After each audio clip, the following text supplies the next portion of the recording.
It's not mine. Tagado says it's not his either. Oops! We made fun of Tagado for nothing! Not his, not mine, not Sakiri's, not Adler's. Whose is this? It's taking up a lot of space. Some new antique? I don't think it's part of Hotori's collection. Huh? Wait, what's going on?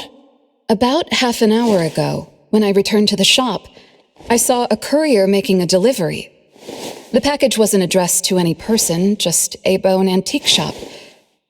I saw that she was in a hurry, so I simply gave my signature for the package. I may have made a mistake. Maybe Kiromaru learned how to shop online? Wait, check this out on Bagel. Oh, what is it? Let me see! Mysterious puppets and hetero. Performance art or terrible omen? Wait, doesn't this look just like the one in our shop? Are they from the same collection? What's going on? Seems that similar puppets appeared overnight in populated areas throughout Hetero. There are 5 of them so far. At first, people thought it was Giovanni's doing, some kind of puppet-themed art exhibition organized by the Dvorak's or something like that. Others thought it was a promotional event for Miss Ellie's puppet project 1,000 Faces, which has been trending. Until someone claimed it was the work of an anomaly that drains life out of humans to make puppets. That's when people started to take it seriously. OP claimed that one of his relatives was a victim, and if the anomaly isn't handled soon, Hetero will become a city of puppets. Is it really that bad? Mm-hmm. Anyway, people are afraid they'll be the next target, and more have been claiming that a certain puppet is someone they know, or even sharing close encounters with the anomaly. BAC has stepped in and urged citizens to exercise judgment, refrain from spreading rumors, and share relevant information to help the investigation. So, what our shop received is the 6th puppet? Wait, was the puppet still human not long ago? Maybe it's better to get JTF involved. I'll contact the Bureau. Can't even chill this morning. Not all of us can skip beauty sleep and still be beautiful like that woman.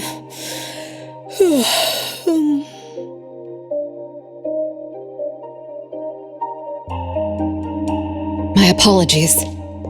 It's not your fault, it's someone else. Forget it. So who brought this thing? Take it away, dump it, I don't care. Don't let it mess with the shop's feng shui. We got you covered, boss. JTF will be right here. I don't see you getting excited about bringing customers over, and you're bringing JTF to the shop? You kids better not have stirred up trouble again. Here's what happened. In any case, we'd like you to come to BAC to assist with our investigation. We'll have to leave the shop for a while. What do you think, Hotori? Well, the business of the BAC matters more than ours, so we'll comply. But the BAC will compensate for missed working hours for Precious, Daff, and me. Why am I included? Of course. The BAC will provide reasonable compensation for losses incurred from taking up your time. Boss, I want to come along too. There are no Misties to catch today.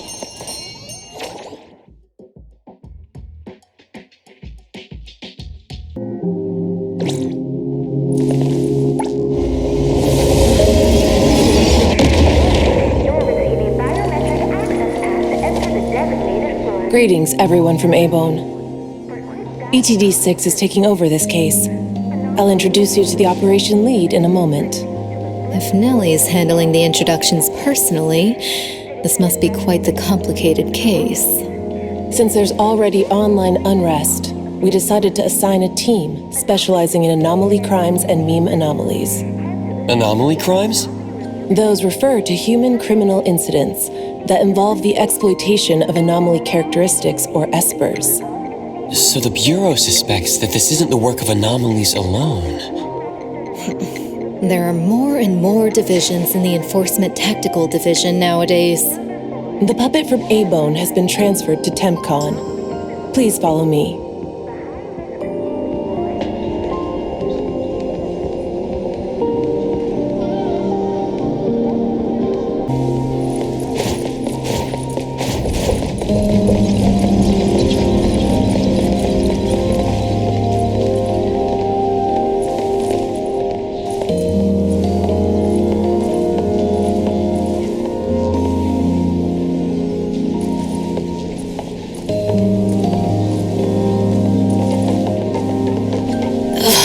After so many years, the Bureau's shabby elevator is still so slow. Why wouldn't Alphard spend her budget to upgrade it? She hired so many new employees. Indeed, there have been many new hires after you left ETD. This is awkward.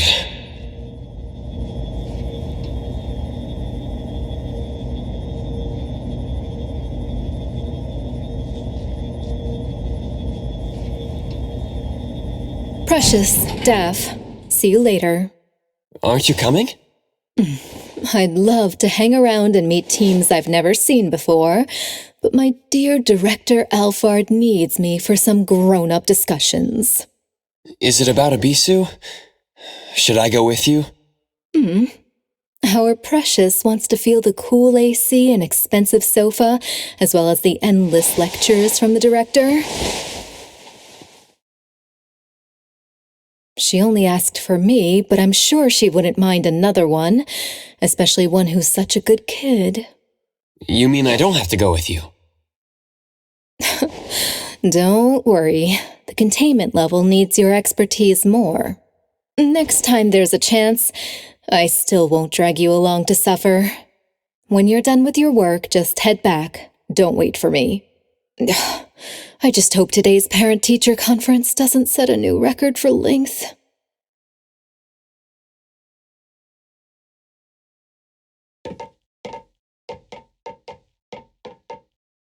When I first came to the Bureau, Mint brought the anomaly to TempCon here, right? Yes.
Allow me to introduce our guests.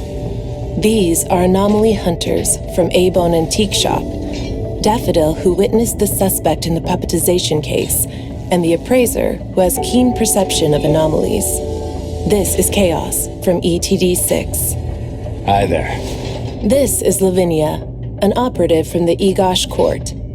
We'll be relying on the court's support for intel related to unknown anomalies. Blackbird was unable to attend today's meeting in person, so I'll be covering for her. Greetings to the people of A-Bone. Greetings. Now that everyone's here, let's get started. Who received the package? Tell us what happened. It was around 7:30 in the morning. I saw the delivery person place the package at the shop entrance. She approached me for my signature, saying she was in a hurry for the next delivery. I did not think too much at the time, so I signed and took it into the shop. But looking back now, the whole thing was pretty strange. The package was marked fragile, and the delivery person told me to handle it carefully. But the packaging was flimsy. Do you remember what the delivery person looked like? A young woman, not particularly tall. Short hair, in a Cool Express uniform. I didn't get a good look at her face since her baseball cap was in the way. Curious. From the package to the delivery person, everything was fake. According to our investigation of the Cool Express in Bridge Crossings, the delivery person responsible for Hankaku Street does not match Daffodil's description, and their work records show no irregularities. The shipping records from the package center also show no fragile items being delivered to A-Bone. Someone disguised themselves as a delivery person just to give A-Bone a puppet? Correct. The question is, why would anyone do this? Considering this may involve matters affecting A-Bone's interests, I'd like to consult with both of you. We also don't have any leads. Sorry to interrupt. I was thinking, what if this person wanted the appraiser's help? A puppet that allegedly was transformed from a human, wouldn't it retain traces of an anomaly? If that's the case, shouldn't a client have come forward to explain the situation? Even without a client, what harm is there in examining a gift at your doorstep? Can I take a look at it? Please, go ahead.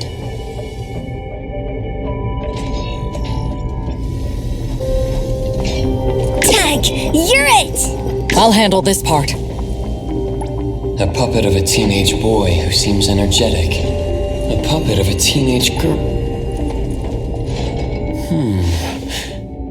The cards in the pocket.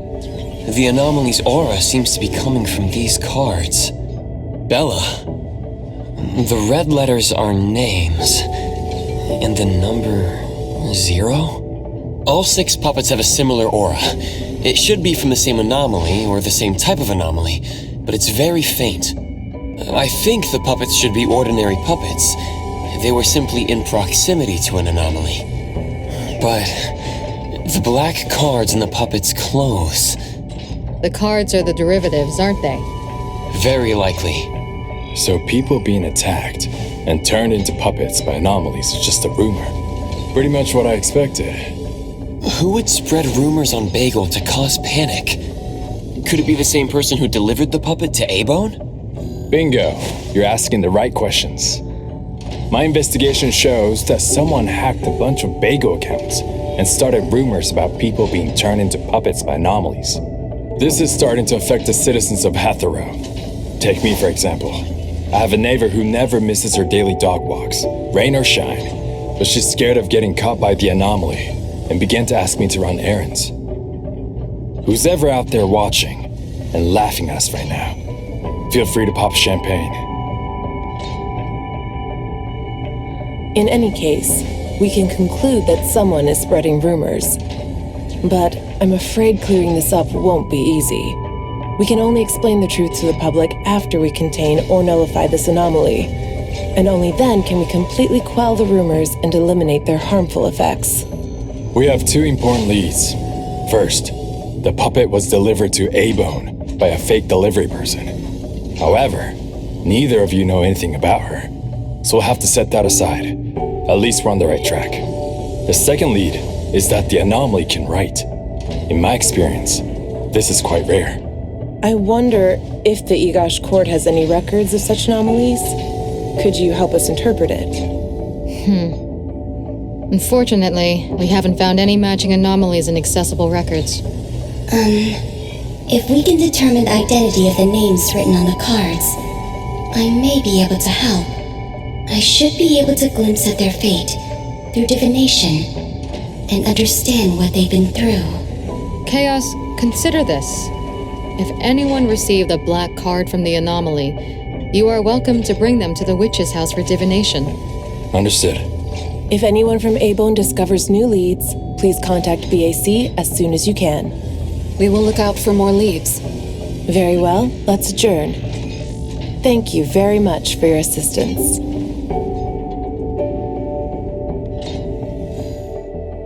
Who could it be? If only I paid more attention to the delivery person. Daffodil, you couldn't have expected this to happen. A-Bone's safety is my responsibility. This time, I left my guard down. Still, it's good to know that no one was actually turned into a puppet. Looks like Hattori isn't finished yet. Appraiser, if you're tired, you should head back. Let me handle the rest.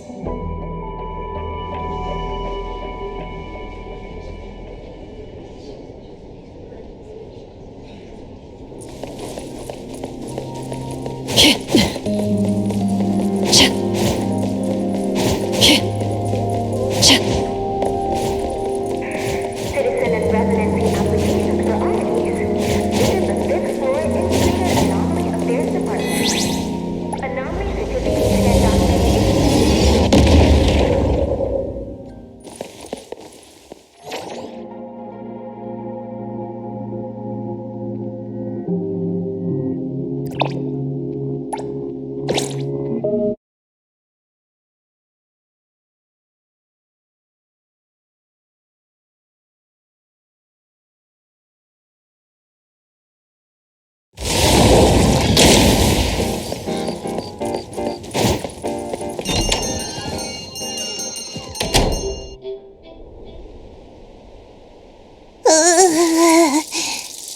Natalie, are you okay? One last part. Alright.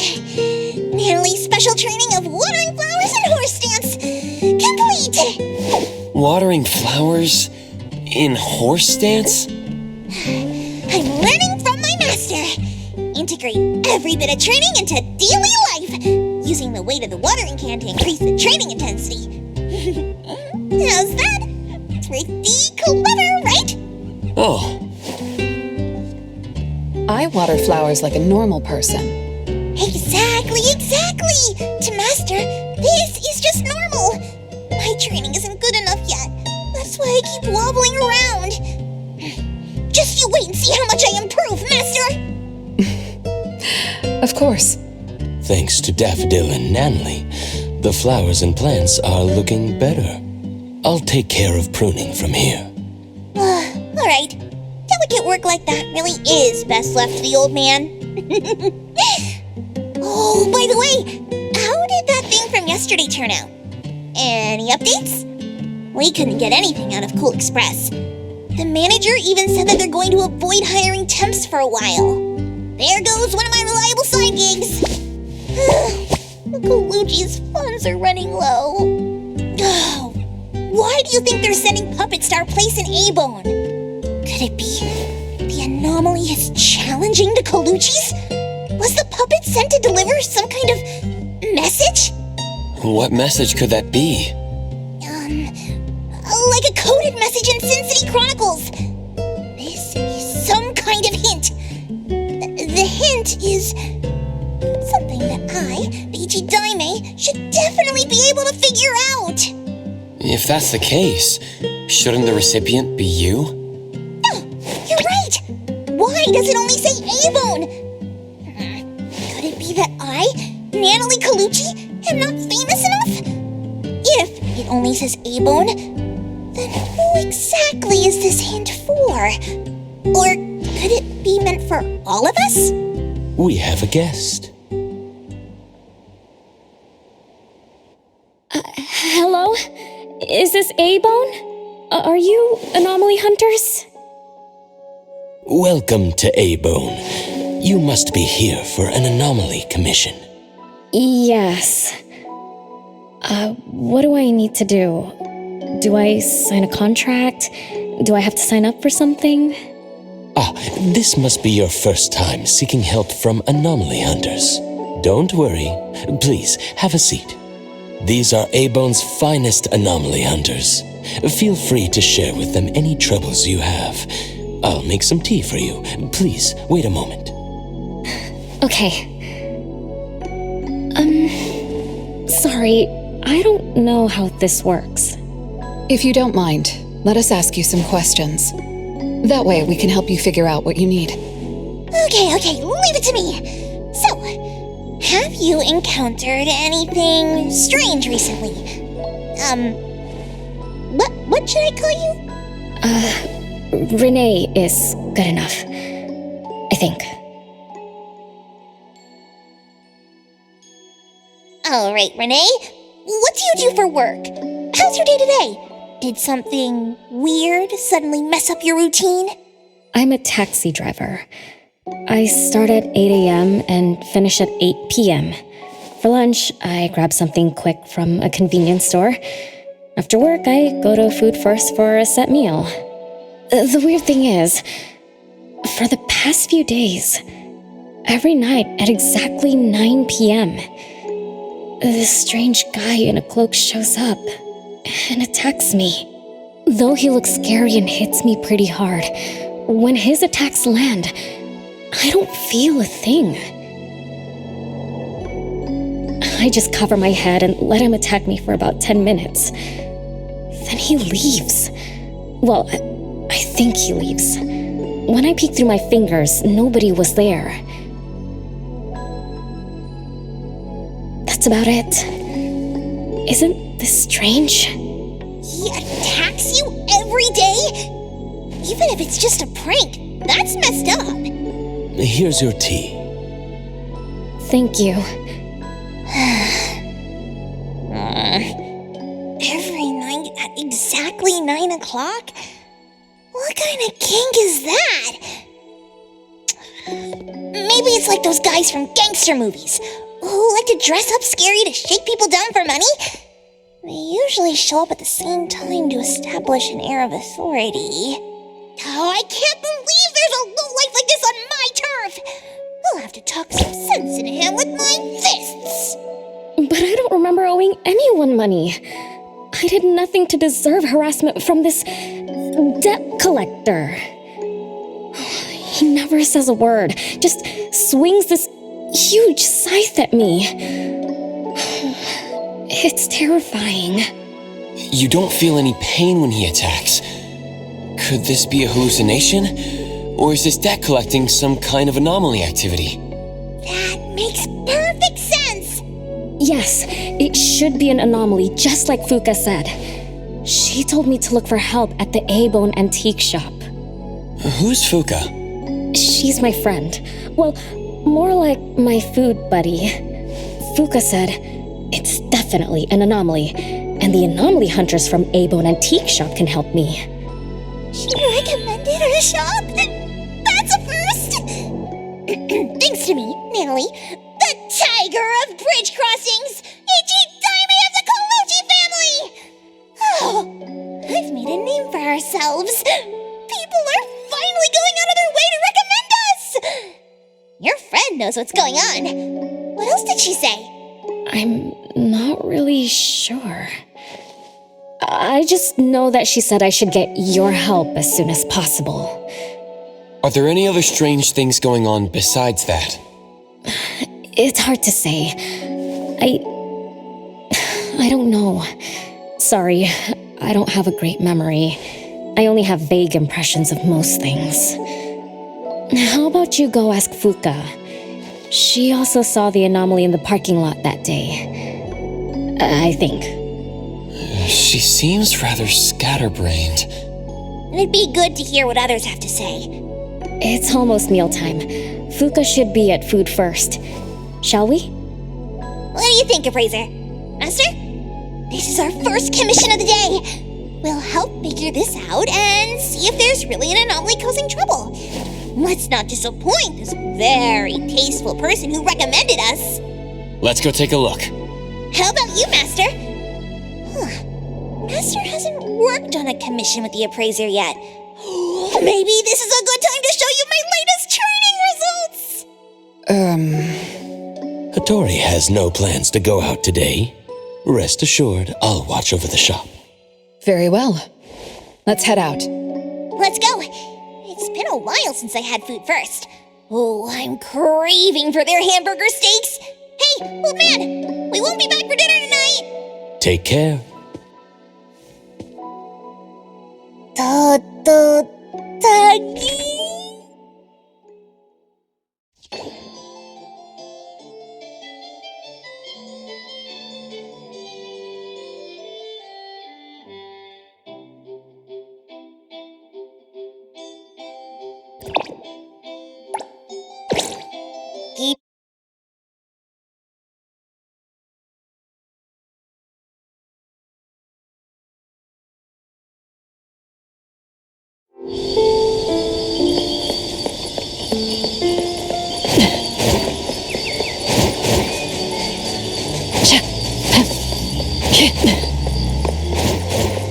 Perimeter clear.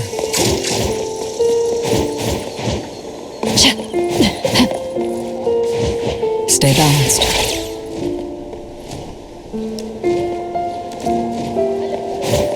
Perimeter clear.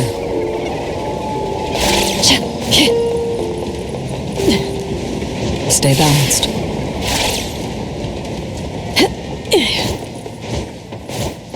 Perimeter clear.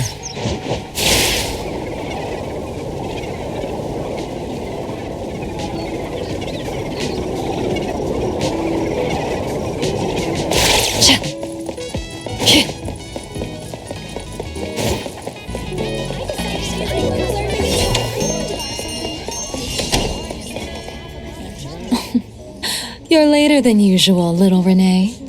Sorry for keeping you waiting. I'm sorry. I had something to do. No need to apologize. Your matters are more important. Are you anomaly hunters from A-Bone? That's right! The A-Bone detectives are back in action! I am Natalie Colucci, H.A. Diamond of the Coluccis from Bridge Crossings! This one is the core of our family, the Appraiser! And this here is... It's been a while, Daffodil. Oh, you already know Master? Your master helped our family solve quite a few troubles in the past. Mother still can't stop talking about Daffodil's moves. Oh, no wonder you recommended us to Renee. Master's commissions always get perfect reviews. Sorry, I don't quite remember. It was probably back when the shop first opened, right? After all, we have monopoly on all anomaly commissions now. Fuka, we'd like to ask about the strange thing happening to Renee. Can you tell us about it? Of course. Let's sit down and talk.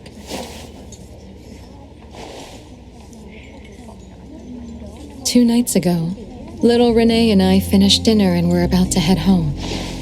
She offered to give me a ride, so we walked to the parking lot together. That's when we encountered this cloaked person. Cloaked person? Didn't little Renee tell you about it? The anomaly she saw was a strange figure that looked like someone wearing a cloak. Oh, did I really say that? You little scatterbrain, forgetting what you said again. I'm sorry.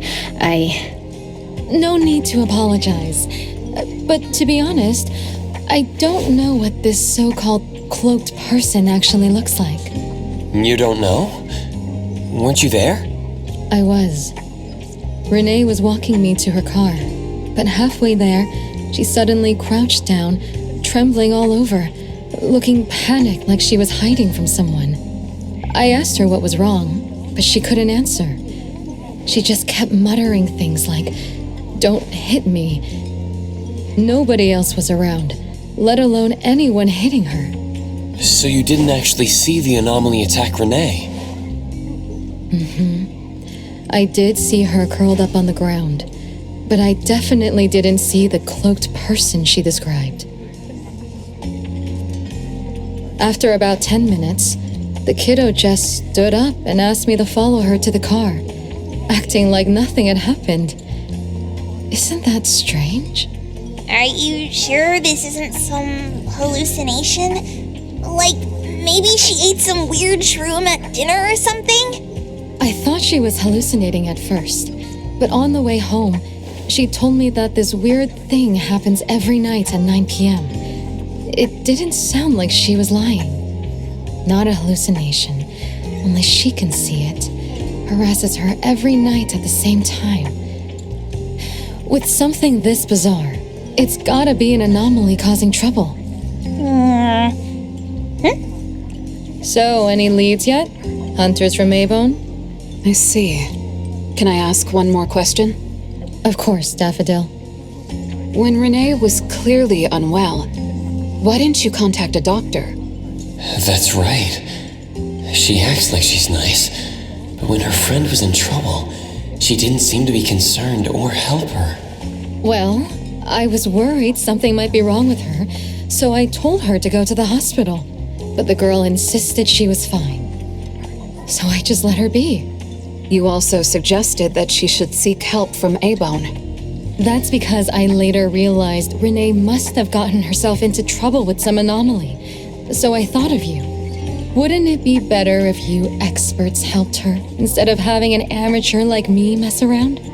Daffodil, you may be thorough, but you always get obsessed with details. Same old habits. I'm the one who told Fuka that I was okay. Really, I'm fine. It didn't hurt at all. It's just that the anomaly was scary. Thanks to Fuka for explaining everything that happened. I'm not so good at that. I feel like I don't really know what's going on. We've been talking for so long, we almost skipped dinner. I'll buy everyone food tonight. Take a look at the menu. What do you want, Fuka? Same as usual. Spicy chicken cutlet curry rice. I'll have the same. I don't know about the other stuff at this place, but I like the spicy chicken rice, since it doesn't have those gross green peas. What about you, Nenali and Appraiser? Go ahead and order something you like. We'll gladly take the offer.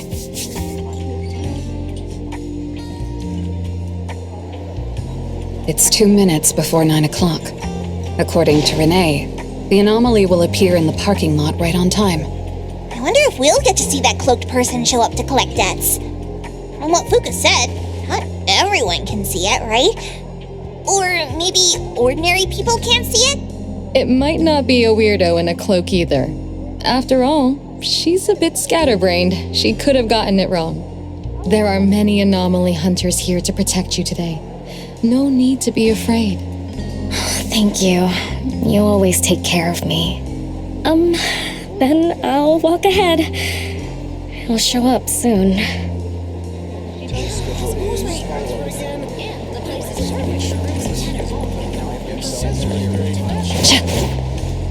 Stay balanced.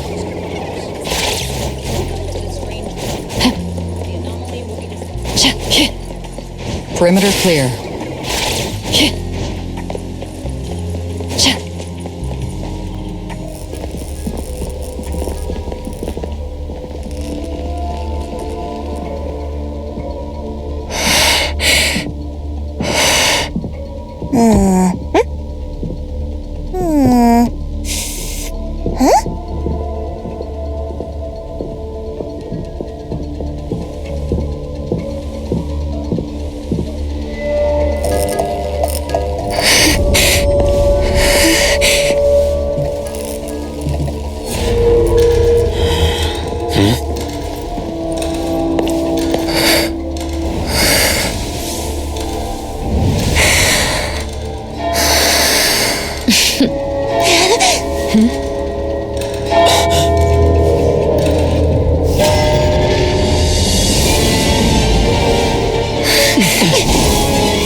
Leave it to me.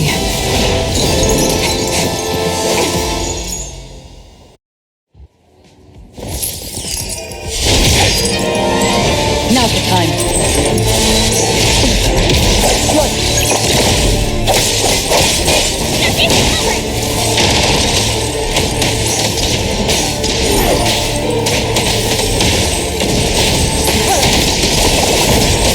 I will give you an Nexus.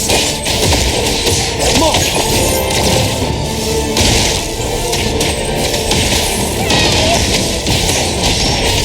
Let me take over. You did dynamite! What's arrogant? Everyone, follow my command!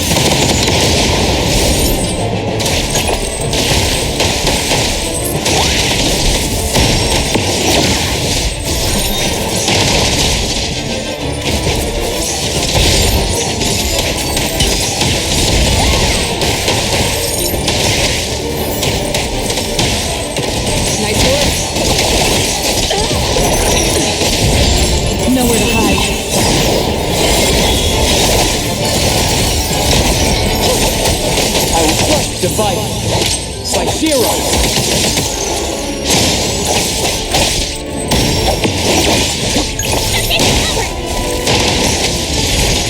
Just a tickle.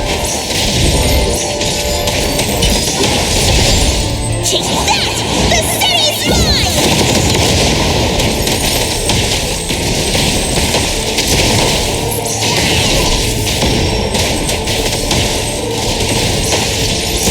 Just warming up.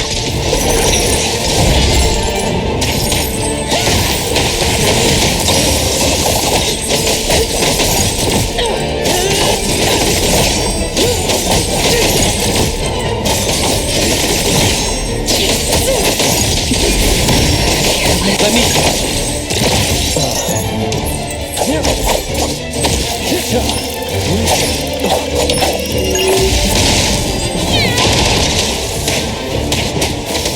Thunderbolt, it's our turn!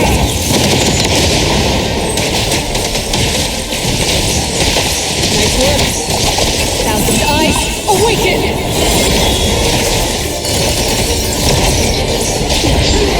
Just a scratch. I will see fate splinter and fracture!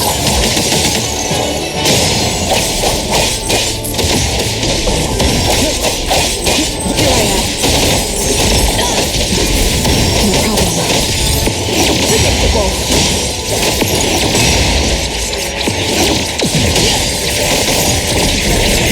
Again.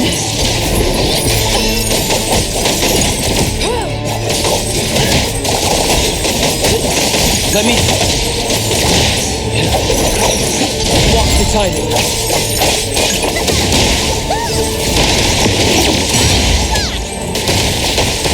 Take that! The city's mine!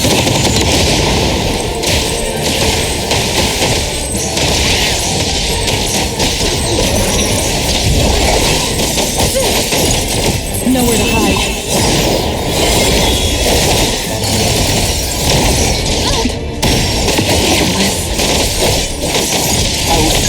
Let's finish this! It's fine. Be careful. All we saw it coming.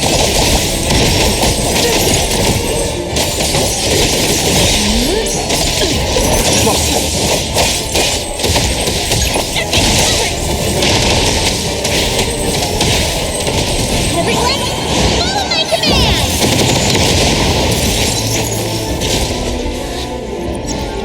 How did it get away? Don't tell me I'm getting rusty! Stay away. Stay away from me! Are you okay? Don't worry, I drove away that debt collector. Everything's okay now.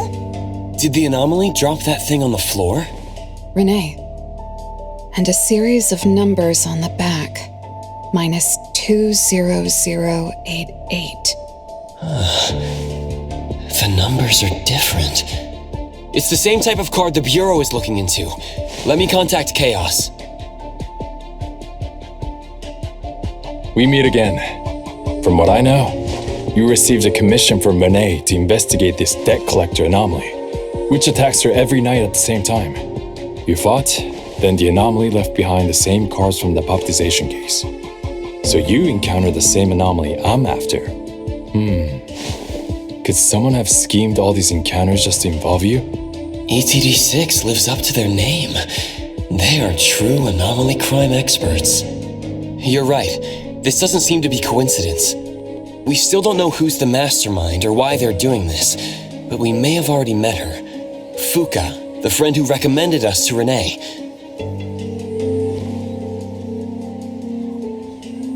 Wait, she was here just a moment ago.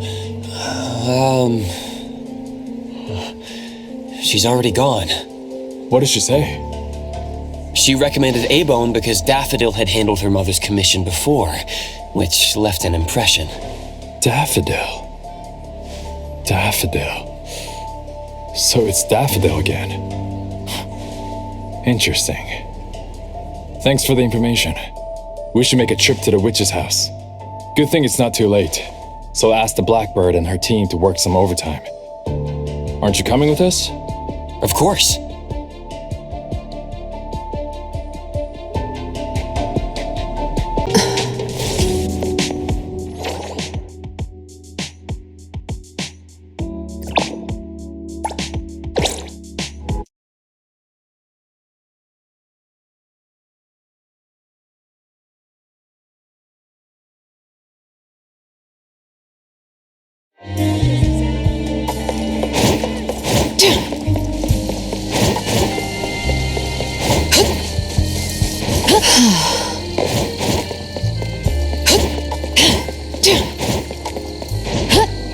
That place is...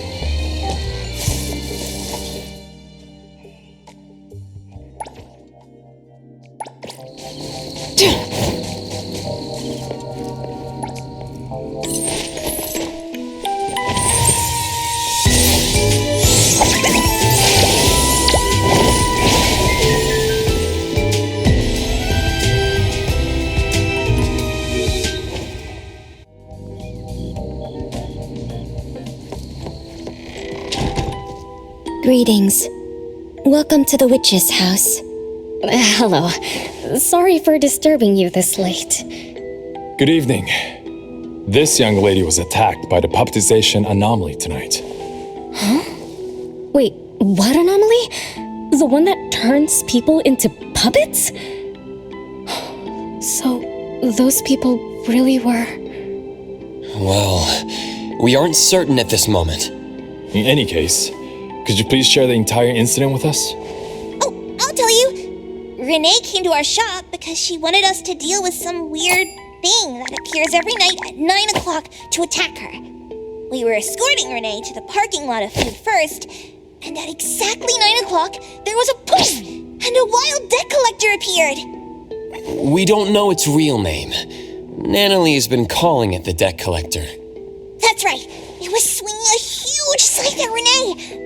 I don't know if my eyes were playing tricks, but the scythe went through Renee's body. I was worried. I think I saw that too. Luckily, the appraiser blocked its weapon. Then they started going at it, trading blows and stuff. But the fight didn't last long. Oh, I was just getting started when he ran off. Do any of you remember how long the fight lasted? 10 minutes sharp. And afterwards, did you discover that the anomaly left the same kind of card for Renee? We did. Appearing on time, disappearing on schedule, and leaving similar cards for the victims. This debt collector might be a type of rule-based anomaly. Rule-based anomalies usually follow predictable patterns. They also have a complete set of rules in their domains. For example, if any of you were to enter the anomalous realm it creates, you wouldn't be able to get out easily. Instead, you'd have to follow its rules. Some rule-based anomalies symbolize rules themselves. You can think of them as the manifestation of rules. Others have some kind of goal. In such cases, nullification is extremely difficult, and conventional containment methods have proved ineffective. No wonder it got away. Is Abisu's security anomaly also a rule-based one? Nantani is its name, right? It is. So, the key is to understand the rules and master them before we can nullify or use them to our advantage. And someone beat us to it. Figured out the debt collector's rules, set up the whole thing. The next questions are, why target Renee? And what do the numbers on Renee's card mean? Why is the message left for Renee different from the others? Another annoying puzzle. If only Nietzsche were here. I could do a divination for Renee. Maybe we can find something. That's a surprise. I've never had a divination before. Is there anything I need to do? Just relax and close your eyes now.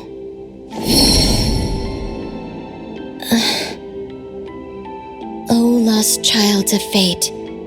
Your tomorrow is trapped in blankness. Wait, what? What trap? What blankness?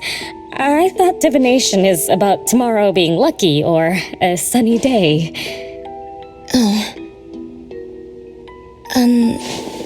Your fate is rather unusual. I'm afraid I can't give you further interpretations.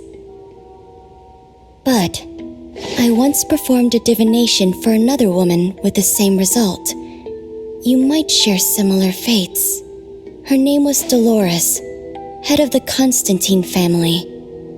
She was tired of her life, saying she was never truly alive. Yesterday, today, tomorrow, each day was equally empty and void of meaning. I think that was because she lived for far too long. She lived for a very, very long time? They say that Lady Dolores is an immortal with eternal youth, that she made a deal with the devil for unlimited lifespan at a huge price. However, eternal life can be a curse, and the Constantine family met their demise decades ago. That was when most people didn't know about anomalies. People simply believed in curses. From what we know now, she was either a long-lived Esper, or she made a contract with an anomaly. Lady Dolores told me that she is one without heart, which is the truth about the curse of immortality. No heart, no bonds, no attachments. Alone, her memories of the past grew dim through the years. Neither does she pay attention to anything happening around her. All she had was a numb void, but she still yearned for lasting companionship and loyalty. So she sought divination from me to find a way to change things. Perhaps because her future extended indefinitely, with no end in sight. All I could see was blankness. Were you able to help her make a change? If I remember correctly, I told her, if you want something, you must first give. I'm not sure if this helped her, but I remember her face when she left. She seemed more at ease. Both that lady's divination and mine resulted in blankness. Maybe that advice applies to me too? It's just a reference. You could see it as a fun story. It's enlightening, but it doesn't help much with the issue at hand. It's getting late. Let's call it a night. Thanks for all your help. Miss, let me escort you home. Okay. Thank you, Chaos. Blackbird, thank you for your time. We'll head back now.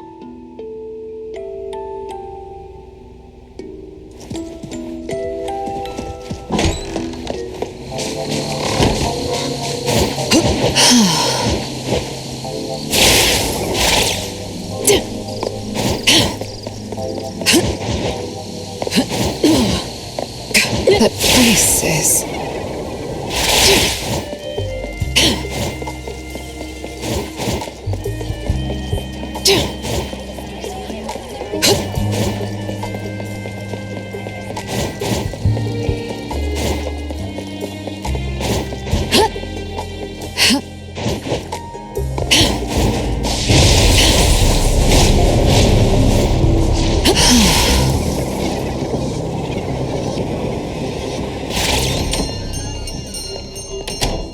Whoa, it's already so late. Today was a lot of work without a lot of results, huh? A rule-based anomaly, weird messages on a card, then some story from way back. There seem to be a lot of clues, but there isn't a way to connect them together. They must be related. What could be the missing link?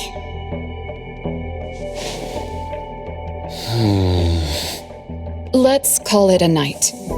It's getting late. You two should get some rest. Oh, man. After running around so much today, getting home, relaxing for a bit, and now that Master mentions it, sleepiness just hits you like a truck. Good night, Master. Good night, Appraiser. Good night, everyone. I apologize. but bedtime is going to have to wait. Is there an emergency? The debt collector left me another message. I found this in Renee's mailbox. Isn't this the card from last night? An anomaly is back again? Appraiser, take a look at this. Renee's name and an address? It looks like an ordinary card. Did someone try to copy the card's style? They need to have seen the original to make such a convincing copy. That narrows down our suspects. You mean Fuka, who witnessed our battle with the debt collector last night? And the person who delivered the puppet. Don't you think they're working together? They sent Renee a formal invitation and are waiting for us at the old Constantine family estate. That address belongs to the now defunct Constantine family. Renee, are you somehow connected to the Constantine family? I knew last night's story was different. I don't know. I don't remember. I'm just a taxi driver who's always been alone. How could I be connected to some strange family? Oh, I'm sorry. I'm not helping. All right. We just have to find someone who has an answer. Let's go. Wait, don't go yet. This is Abel's commission. Daffodil must come along. Others can join us too. I don't have stupid rules about not getting others involved. Master, the appraiser, and Natalie Colucci. The mystery of the debt collector is about to be revealed!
For some skinny cricket tree.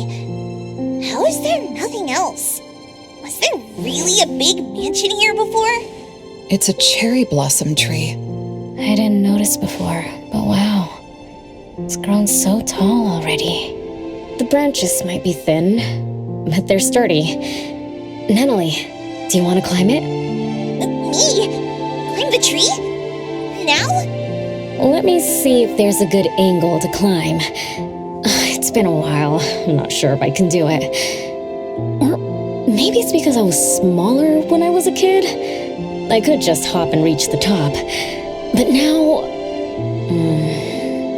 maybe it's better not to try. Why are you all looking at me? I'm sorry. My bad. This isn't the time to be fooling around. Let's have a climbing competition after we solve the mystery. Let's get back to the case. Renee said she's been here before, specifically when she was a kid, and that she used to climb this cherry blossom tree. You are connected to this family after all. Did I just tell you all of that? Yep. You said you climbed this tree when you were a kid. When you were a kid. Back then, I climbed all the way to the top of the tree, wanting to pick the prettiest cherry blossom for my sister. But it was so tall. was too scared to climb down the same way. Luckily, someone caught me. Huh? Was it my sister? Or Mom?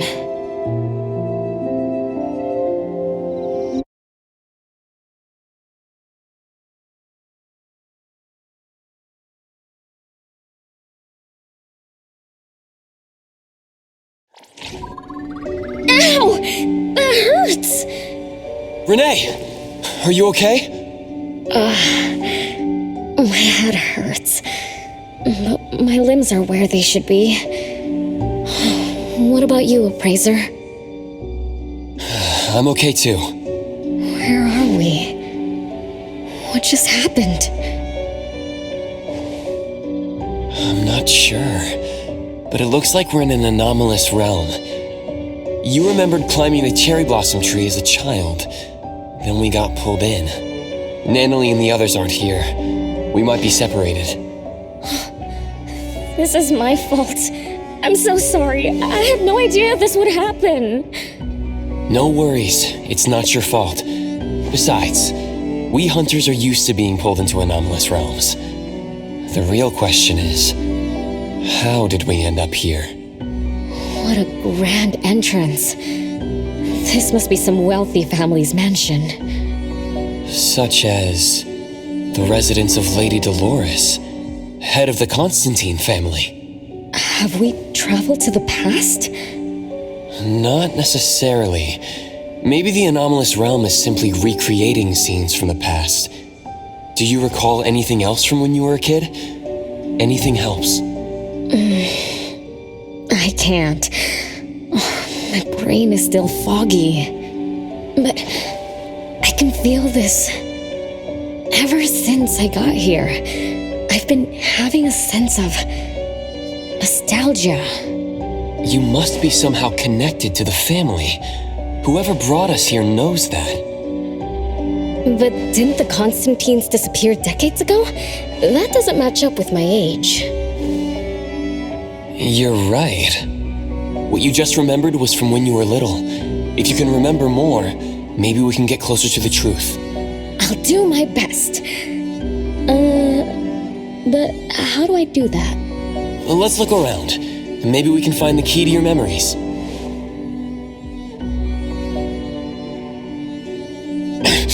Strange. It won't budge. I'm feeling rather shut out. Is this really a door? It feels so strange. Maybe it needs to be opened from the other side? Maybe. Let's check over there.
It's you.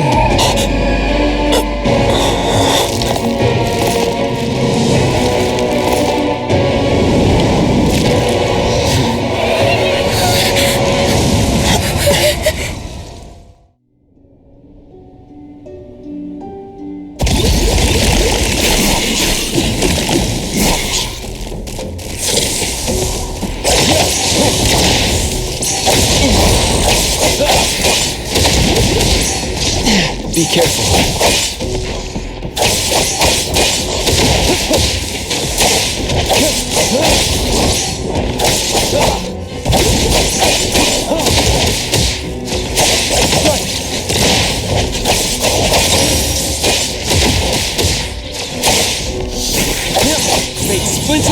fracture!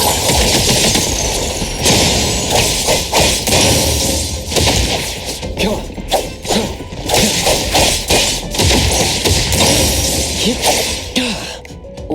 What was that just now? Something from the past? A family sitting around the table getting ready for a meal. Is this space replaying events from the past? How strange. It's like watching a movie. That's called a reenactment of the past. But did I just upset them? They don't seem too happy to see me. Don't worry about that. Anything can happen in an anomalous realm. In fact, hostile anomalies are rather common. Do you have memories of what we just saw? It somehow feels familiar. Especially with the person who lit the candle. But, I'm not sure. That lady. If she's from a memory, how could she make eye contact with us who are in the present? Am I just overthinking? 1 o'clock? It's 1 o'clock already? Bell chimes? When the debt collector appeared, it also sounded like this. Could this be related to the rules it follows? Let's go check the entrance hall.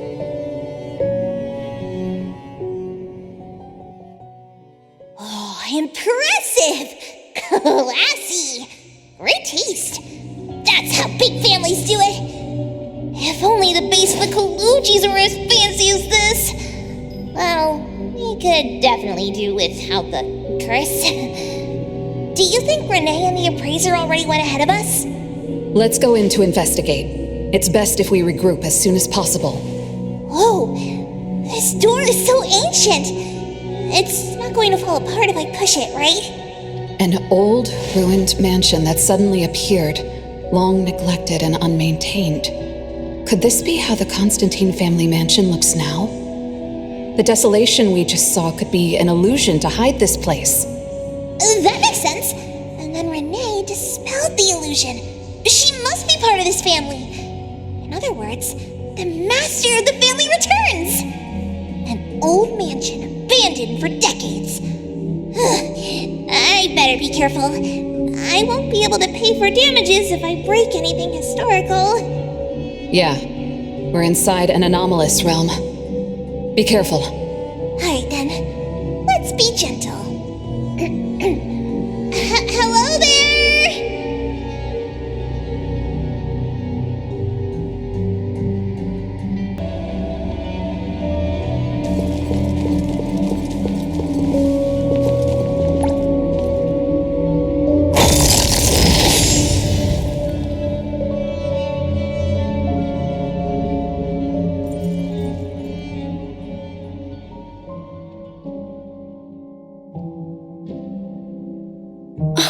It's that lady from before.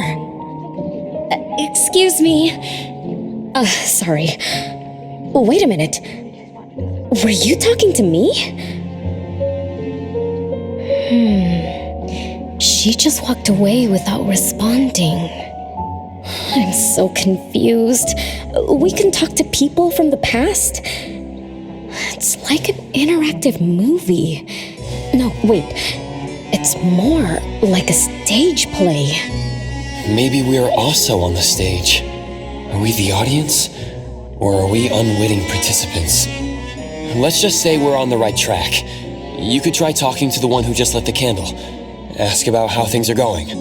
That lady. Oh, there she is. We'll have to squeeze through the crowd. It's going to be tough. Why are there so many people here? Are they having a banquet, salon, or something like that? Before I talk to that lady, should we talk to the other guests first? We can figure out what's going on in this mansion. That's a lot of people, though. When I drive a taxi, I don't need to speak to more than 2 or 3 passengers. No need to push yourself. Want me to handle this instead? Appraiser, you've done a lot for me. I have to step up. Besides, this is the first time I want to figure things out. These are probably things I never should have forgotten.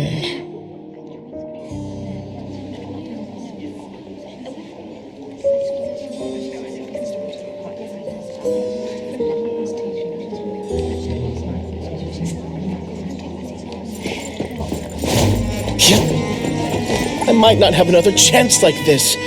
I better make the most of this. We need to seize this last chance to butter up the lady. Maybe she might even invite you as a guest in the future. Oh, don't even think about it. Look at all these people. Everyone is trying hard to impress her.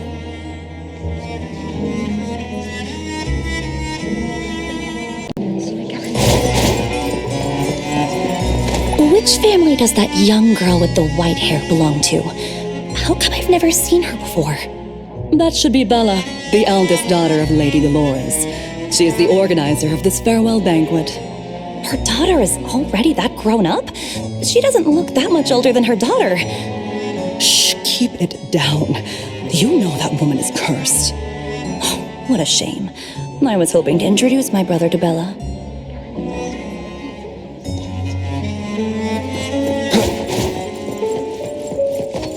The salon has been running just fine. Why is it getting cancelled?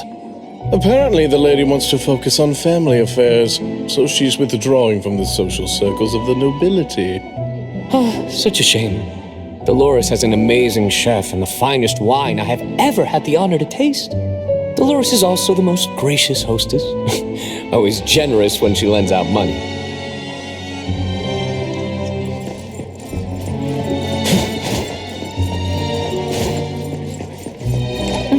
Woman is finally stepping down from the stage. Tut-tut, shamelessly enjoying eternal youth. Just because she had a deal with the devil.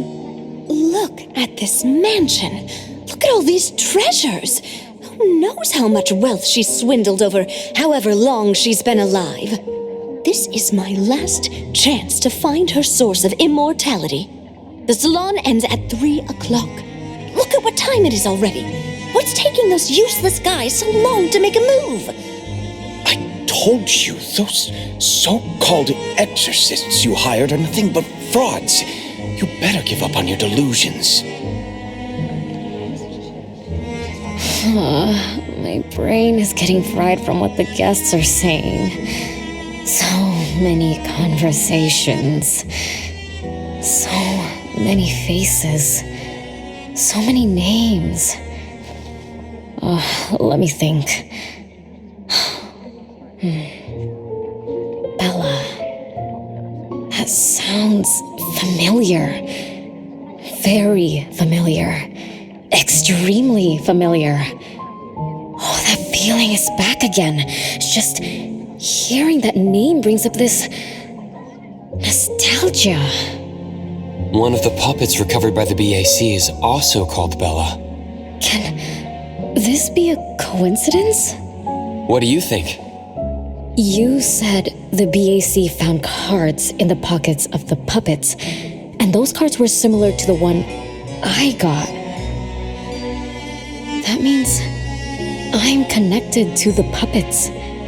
By the way, Lady Dolores' daughter, whom we just met, also gave me this feeling of nostalgia.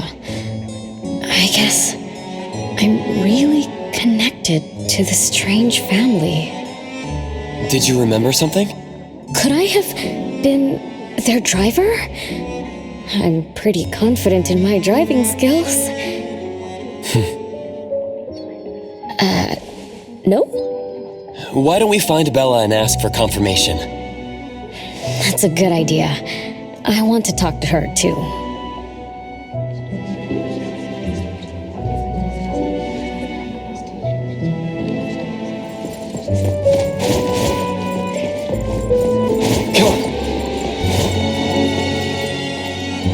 Renee, this isn't a place for kids. Huh? Bella? You know me? Child, I'm your older sister. Remember, you should address me in a formal manner. I can't believe I have to tell you this. Mother has indeed spoiled you. Sister? My big sis? Why are you so confused? Oh, did you oversleep again?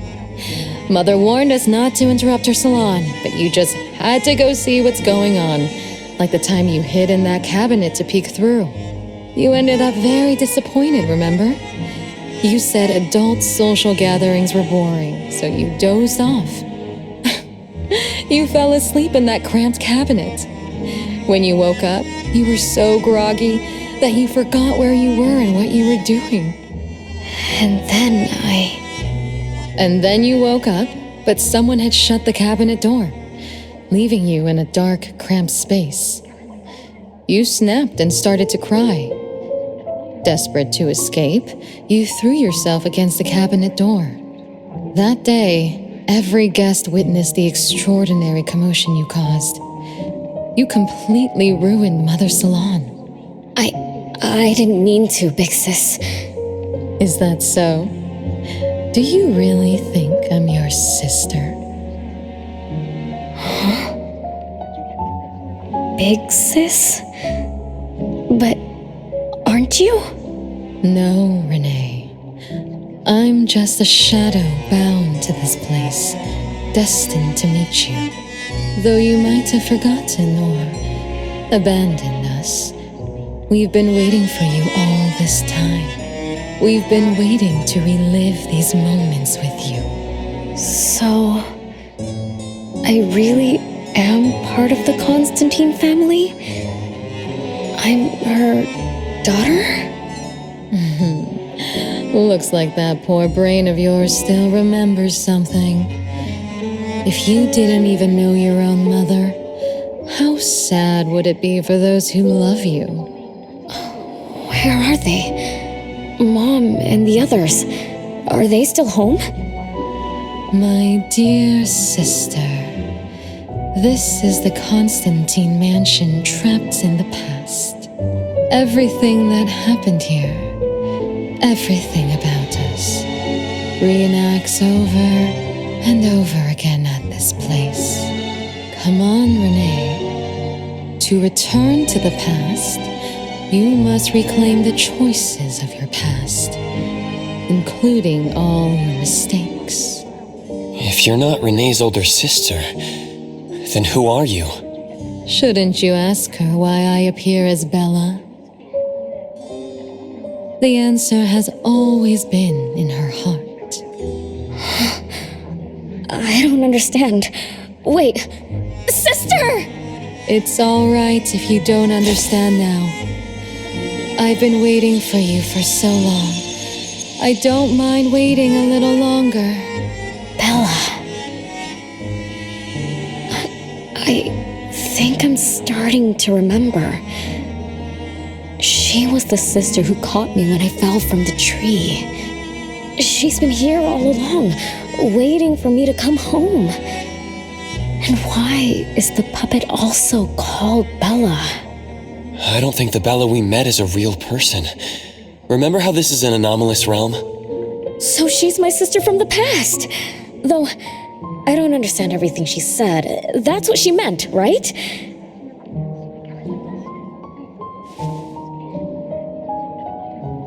Then I really am part of this family. Didn't this family disappear over 50 years ago? How could I... How about we ask Lady Dolores? My mom?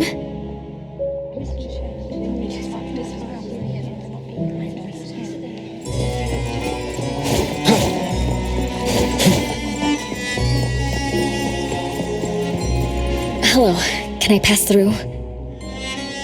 Excuse me, coming through.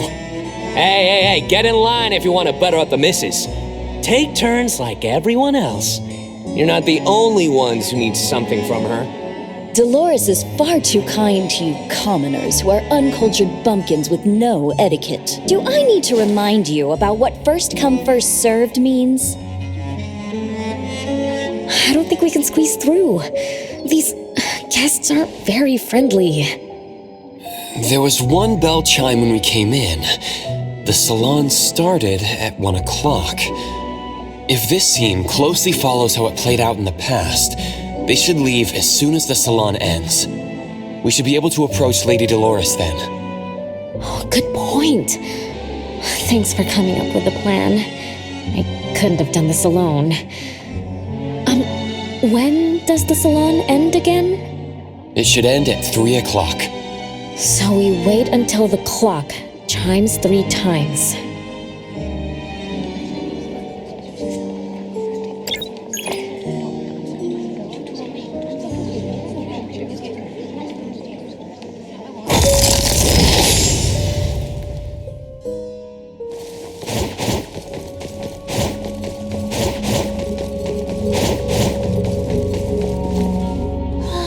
What a beautiful clock!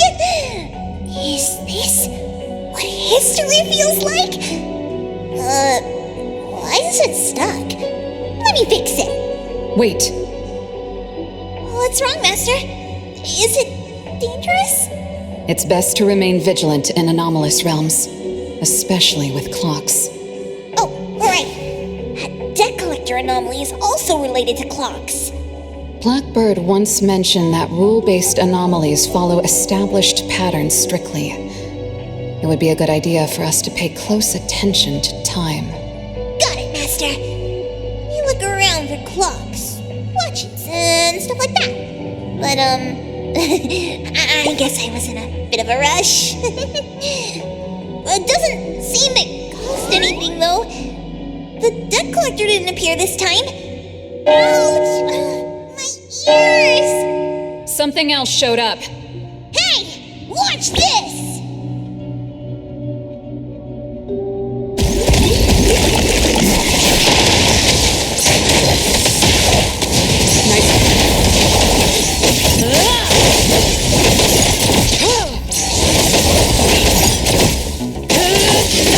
I'm gonna show you how a great teacher makes a great student! Just one watch this time!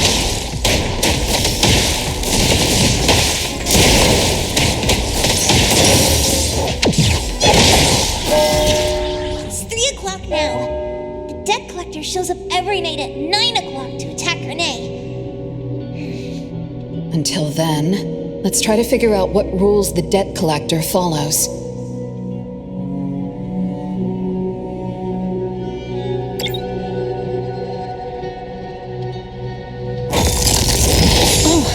It's 3 o'clock already.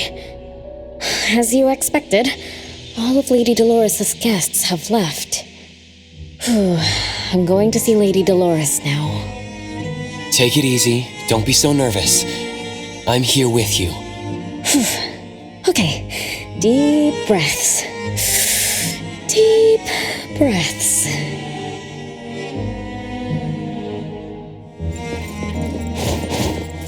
Come on. Lady Dolores. Renee, my dearest little daughter, come here to Mama. No need to hide anymore. The troublesome people are all gone now. Mom? Are you angry with me? I was too naughty. I hope I didn't interrupt your salon. Angry? How could I be? I just didn't want you to see those people too early. To witness the greed, foolishness, and ugliness of those who long for so-called immortality. Are you talking about the people who were just around you? My little petal, they must have frightened you. I promise nothing like this will ever happen again. This pathetic charade will soon be over. Mom, you've always hated the salons? Feelings of love or hate didn't matter at first. I simply had to run the salons. I had to use these connections to reverse the decline of the Constantine family. Besides, I don't even remember all the little things. But even though my goal was fulfilled long ago, these salons kept going, one after another. Perhaps they weren't the only greedy ones. I was too. I was too young and too foolish. I mistakenly thought gathering them under this roof could bring me some comfort. However, they were nothing but a bunch who envied the family's reputation, coveted the wealth in this mansion, and lusted for so-called eternity. After a while, I came to see them as nothing more than greedy beasts, scrambling for scraps and pandering jesters making fools of themselves. I guess they sufficed as entertainment. I don't get it. It's okay if you don't understand. Mother promises that you, my little petal, will never need to understand this. These troubles will never bother you again. Mom, are you not hosting salons anymore? Whatever I sought in those salons was a mistake from the start. I must correct this mistake. And the catalyst for that change is you, my dear. My little petal. Family is what matters most. You are the most precious gift in my life, as well as the very source of meaning in my stagnant existence. Whatever time we have left, we must treasure every moment together. From now on, as long as I'm with you, as long as our family lives together in harmony, a moment of happiness with family is worth more than an eternity in solitude, even if it's just for a brief moment. Mom, wait! Little Renee, what would you choose between an eternity in solitude or a moment of happiness? Sis! You appeared out of nowhere. That was spooky. Oh, wait. What did Mom mean? And the rumors about the family. Is Mom cursed with eternal life? But how can eternal life be a curse? Isn't it great to live forever? So that's your answer. Well, having something is better than having nothing, and having more is better than having less. Right? Like, if you have endless time, couldn't you do as many things as you wanted? If I had eternal life, I wouldn't know what I wanted. And I wouldn't know what I could do. I wouldn't even remember what I've ever done. This is my life right now. All this time. What have I been living for? Days with nothing to do. With no meaning. And with no end in sight. So that's why it's a curse. Poor Petal. It seems that even after forgetting us, you still haven't found what you desired. Or was the kind of happiness you were looking for nothing but drifting through life in a daze, barely conscious? No, I didn't forget you on purpose, Big Sis. It's not like that. Little one, you self-contradict and don't act as you say. But I believe you, because you've already paid the price. Just like your first answer, you made a choice before. That choice allowed you to return here by yourself, but it also made you forget everything, including us. You're saying Renee chose eternal life, like Lady Dolores. What do you mean? Me? Eternal life? No way. Did I? But what about you, Big Sis? Mom? Are you all alive? At least you weren't made into puppets. Thank goodness. Renee, you basically forgot everything about us. Mother, the one who gave us life, loved you so much. She used a picture of you as her bookmark. When she read before bedtime, her gaze would always drift toward your smiling face. Every little thing about you, your quirks, your habits, your childish nonsense, she remembered it all. You were the only one she had in her eyes and in her heart, as if the rest of us didn't even exist. And we are the same way too. Mother, Elliot, Teresa, everyone is waiting for you. Won't you come see them? Mom? And the other siblings? Everyone's waiting for me? The cherry tree Mother planted in the courtyard is bathing in sunlight and in full bloom. Time has come to a standstill.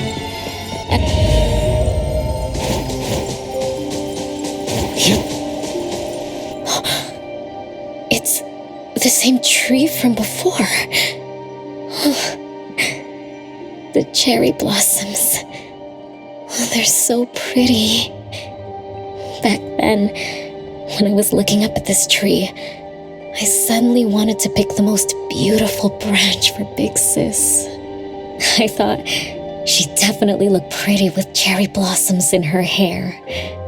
So I reached for that branch as far as I could. But I lost my grip and fell from the tree. Then, what happened after that?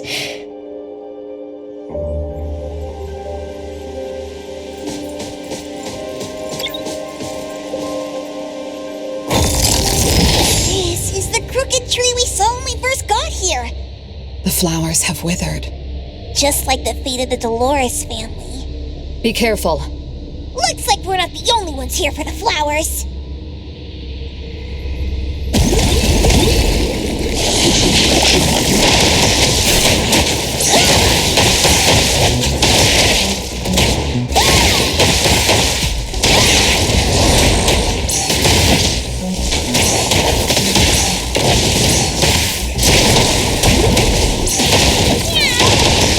Just a tickle. Just warming up.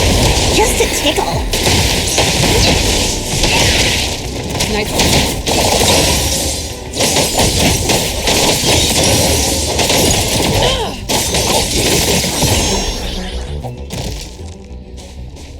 I'm gonna show you how a great teacher makes a great student!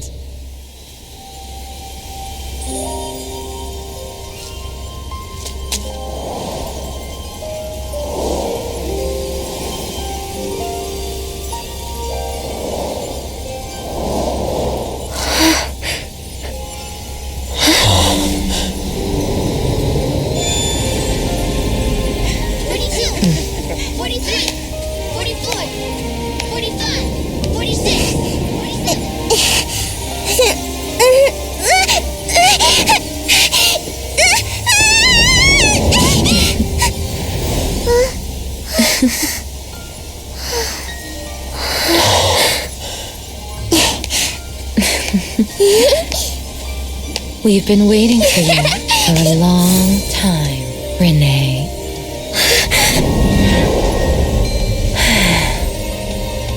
Do you remember the reason we were born and the purpose we must serve?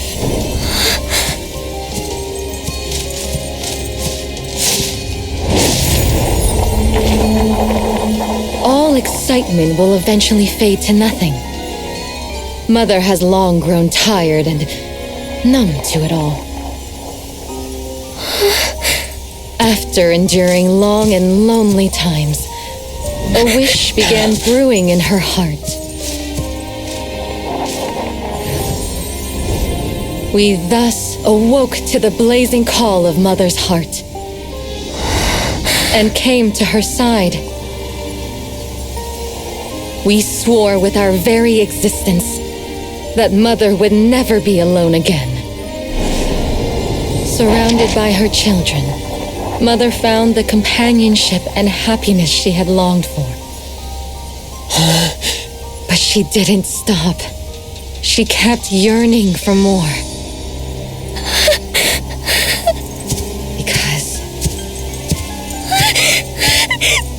We weren't able to satisfy Mother's deepest wishes in her heart. However, our mother's wish was never fulfilled, and that day will never come. The last child to wake up, the most beloved of all, brought nothing to Mother and this family but curses, betrayal, and destruction. And now, she's back.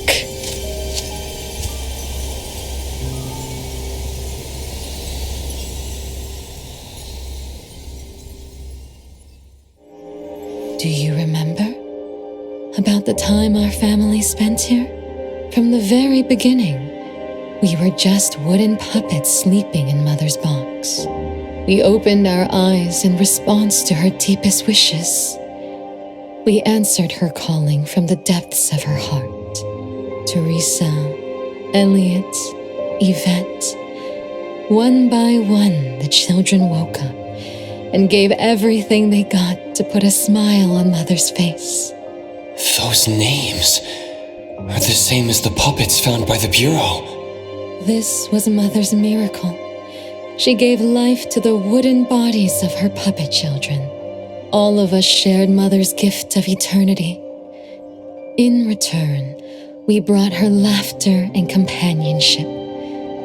The happy times seemed to last forever, but Mother still felt lonely. She was still yearning for more.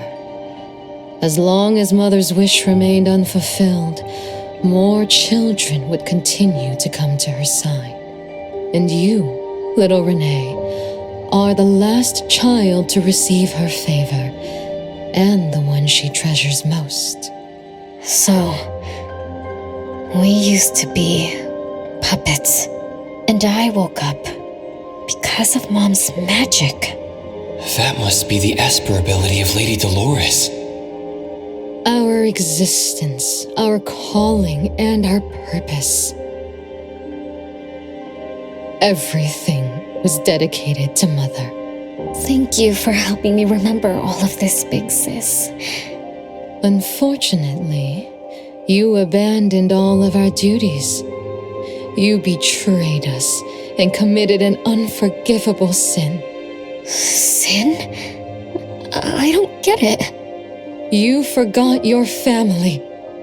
You even forgot the sins you committed. But that's okay. I'll make you remember everything. That's exactly why I am here. The sin is recorded on Mother's registry in the study. Won't you go see for yourself? You could give us a better explanation. Everything started because of you. My ignorant little sister. Oh, wait a minute. Don't leave me, sis!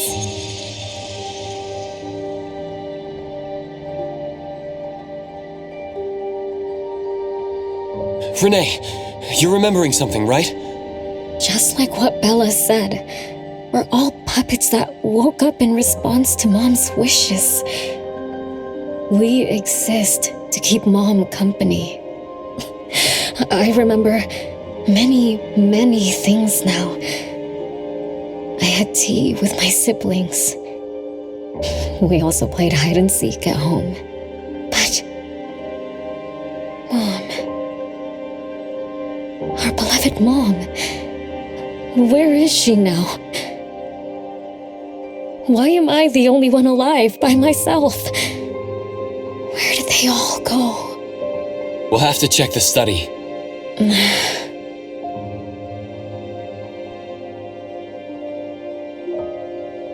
What's going on? I have no memory of that place, but I feel scared. There is something in the study.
There's no way a crappy door can stop Master and the Ichidaime. This is the only locked room in the whole place.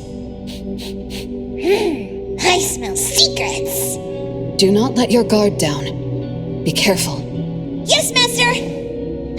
Another grandfather clock? Ugh, either Lady Dolores is a clock nerd or this anomalous realm is related to the concept of time. Something feels off. Let me look closer. Wait, Nanalie. It's the anomaly that attacked Renee. I think it doesn't want to hurt us. We're not its target. Renee is. What was that thing about rule-based anomalies again? It follows rules. It only starts moving at exactly 9 o'clock, and its target is just Renee. You're right. Even if we attack it now, it'd likely be as futile as last night. If Blackbird is right, it only nullifies itself after completing its mission. It's getting closer to 9 o'clock. We need to find Renee as fast as we can. I don't know where everyone else is. I hope she's not alone. Let's search the area first.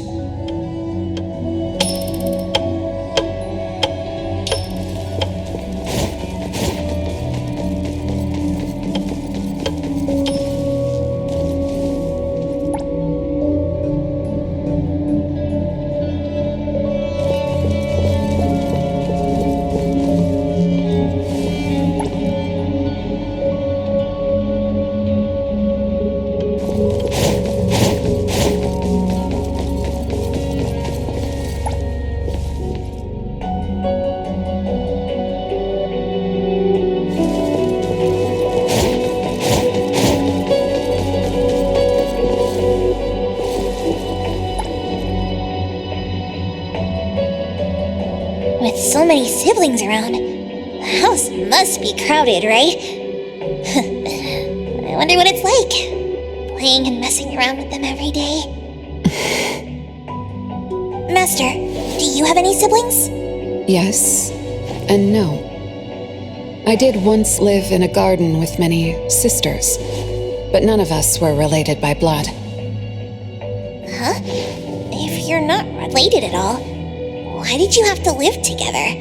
Mother collected beautiful flowers as she saw fit. Of course, she was also a woman with no blood relation to any of us. That's so weird. Well, but isn't that not too different from the Constantine family? There are some similarities, but knowing the Constantines, I find it somewhat ironic that our mother and Dolores are complete opposites. I can sense Lady Dolores' sincere feelings as she cared for her children. Though they are puppets, she treated them as real children. In contrast, the other mother simply manipulated the children she collected into decorative pieces for her own fancy. Master, I don't know what was going on, but I'm glad that you got out of the garden. I think so too.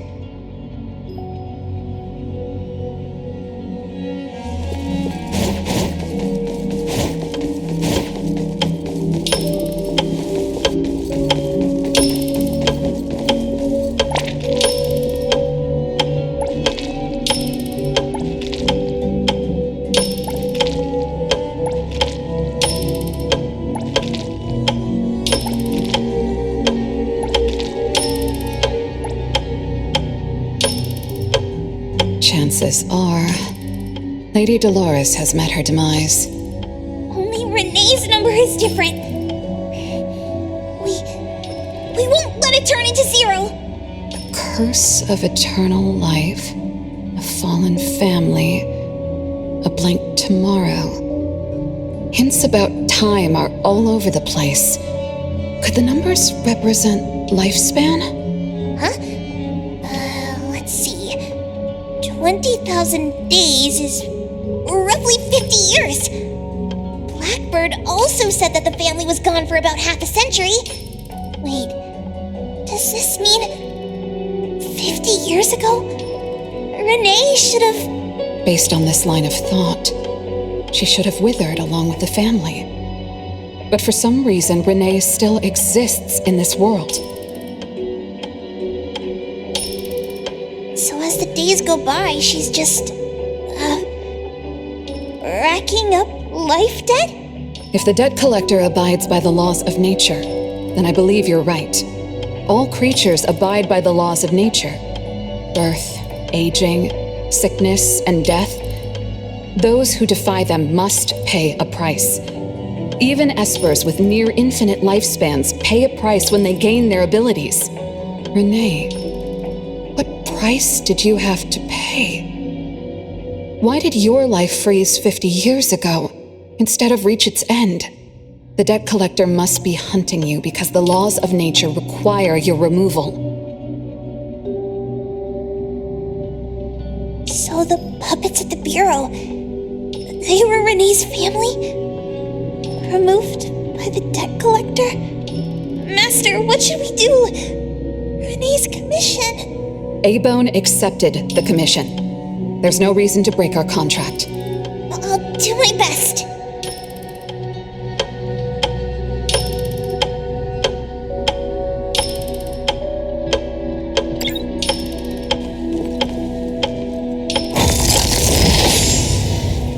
You know? Yes, Mother. Even though you never allowed us to enter the study and never let us touch the registry, I understand. All the siblings, except for Renee, can hear the approaching footsteps of death. Each day we spend with you brings us one day closer to the end. Each day we dispel your solitude takes away another day from us. Isn't that so? It shouldn't be like this. As your creations, we are willing to warm your empty heart forever and bring you to the happiness you long for until you no longer need us. But she ruined all of this. When she was born, that cursed registry appeared in our home. Our names were written on its pages, and with them, numbers marking our precious days remaining in the world, slipping away with each sunrise. When Renee was born along with the curse, we realized the countdown began to tick steadily, and we knew all too well that our magic will fade away. There aren't many remaining days for us to serve you.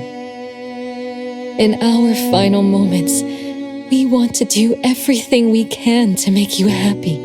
But Mother, we don't understand. Why are your eyes solely fixed on Renee?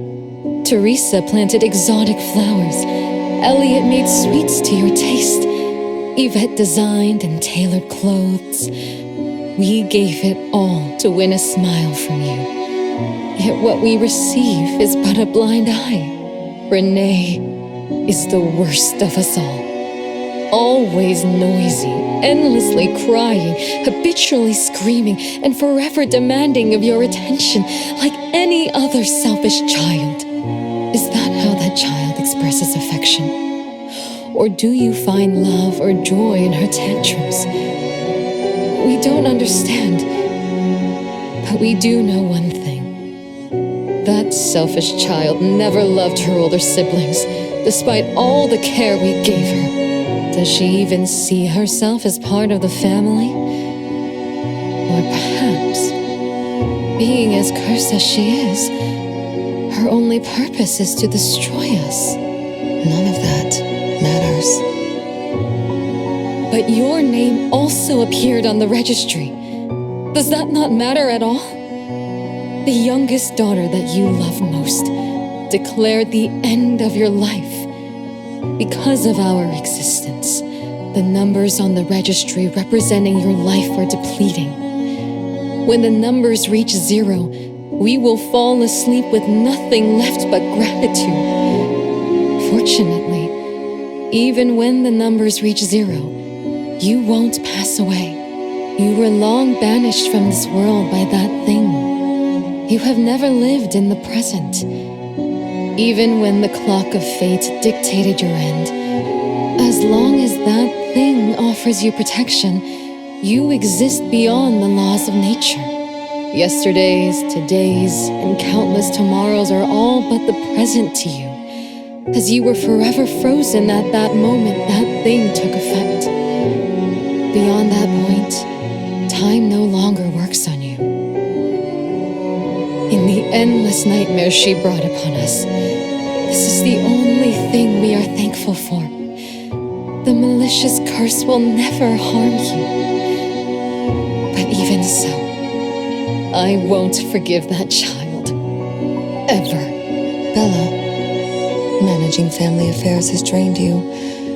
I'm tired too. Doesn't someone need to spend time with that child later? I understand. As you wish, Mother. As long as this makes you happy and fulfills your final wish, we'll maintain the facade of harmony until that child's curse destroys us all. No, that can't be right. Did I curse my own family? Am I the bane of my family, causing its ruin? Did I steal Mom's love away from the other siblings? Did I even take away their lives? Look at you, denying that you ruined everything. Exactly like before. It shouldn't be like this. You're right, sis. Why me?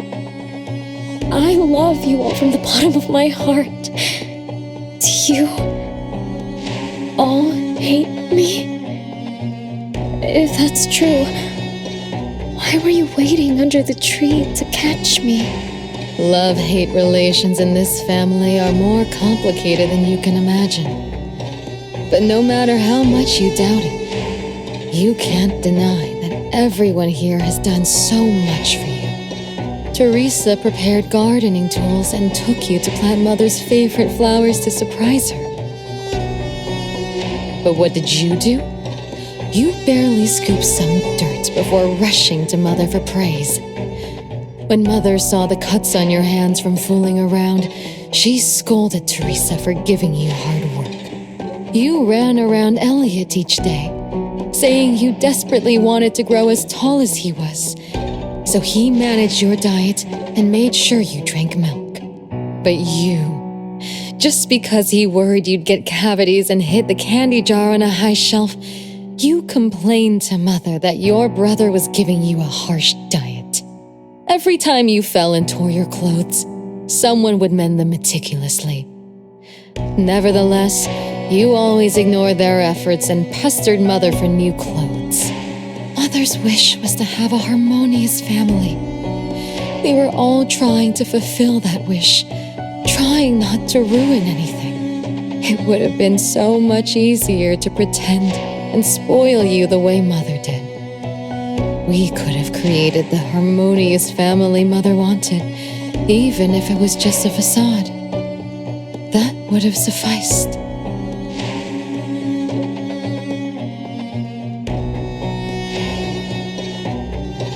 But we couldn't.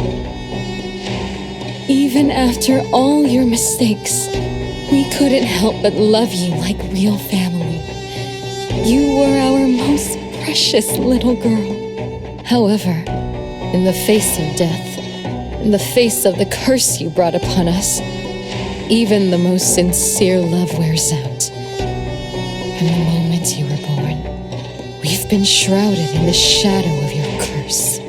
The most unforgivable thing is, Mother, she who brought us into the world was the one to pay the ultimate price.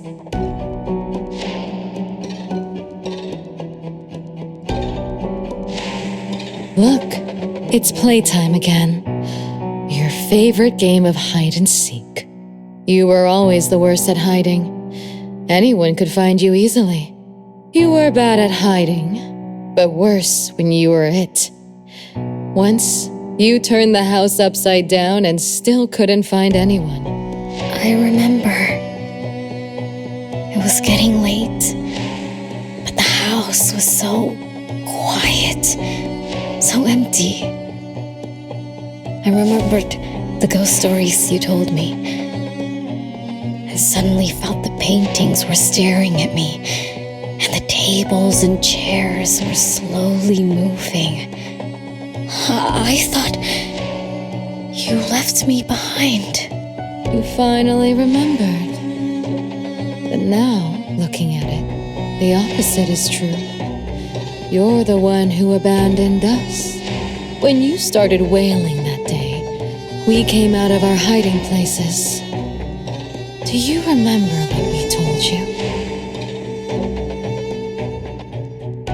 We are a family, and we'll always be together. That's right. Good girl. Time is up for hide and seek. Once again, you're all alone. Come find us. I'll be it? This time, you have to find all of us. We'll be waiting for you.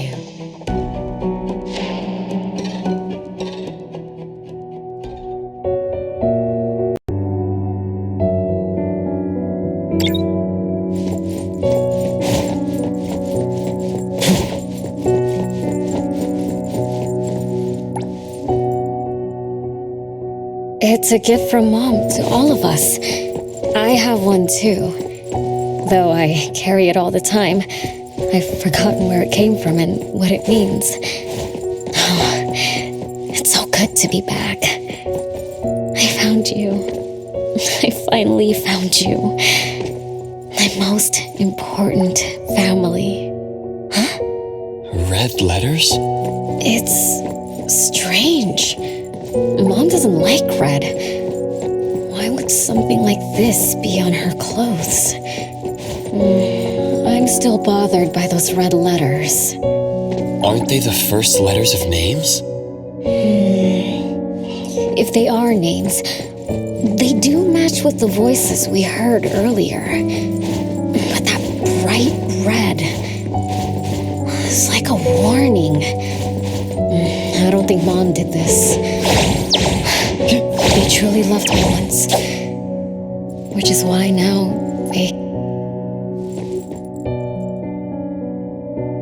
No one found me? Yay! I'm about to win! I already told you I'd win this time. No one will think Renee is hiding here. It's Renee's secret hideout. What's that? Me? I thought we were it, so we can find my siblings. But why is my childhood self here? Back then, who was actually it? Was it Mom? Wait a second. Are we really seeing the past? I think so. I do remember something like that happened when I was a kid, but I only remembered part of it. What we saw should be the whole thing. Are you really sure this is the whole thing? At least, that really happened. Every small thing I remember confirms that they were real. So those words, all those hurtful words, they were real too. Is that right? Something doesn't add up. Please, follow me.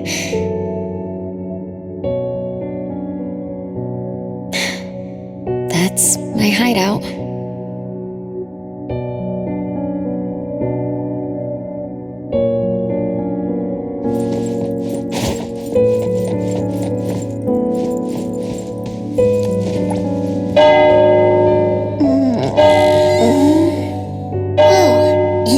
You found me. Am I the last one to be found? That means I almost won, right? Next time, I'm going to hide somewhere no one can find. Oh, are we going to eat soon? Remember to wash your hands before eating. My big sis and big bro will check. If I don't wash my hands, he'll pinch my cheeks. He always says my cheeks are like the softest dough. He only says that because he wants to pinch them. I'm going back now. Is this the last puppet? No. The last one is here. Look, another letter. R. I've always carried this puppet around. Why is there a red letter etched to it, too? It must mean... You finally arrived, Renee. Yes. Big sis, I'm back. But you still don't understand. All you did was watch a replay of how our family met our demise. You must have enjoyed how we cursed ones relive our miseries day after day. No, big sis, that's not true.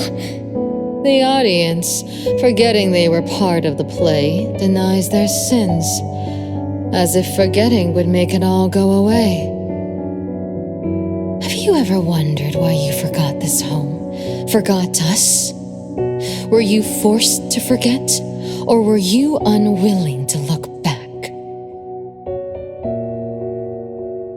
Renee, you can't lie to yourself. I forgot about the family because I was escaping the past. Looks like you've finally found the answer. Yes, I was born from your desire to escape everything. You left all the painful memories of home with me, so you could live carefree in your blissful ignorance. And I will forever call you back, trying to make you remember. You belong here. You belong to our family. So one day, you will knock on our door again.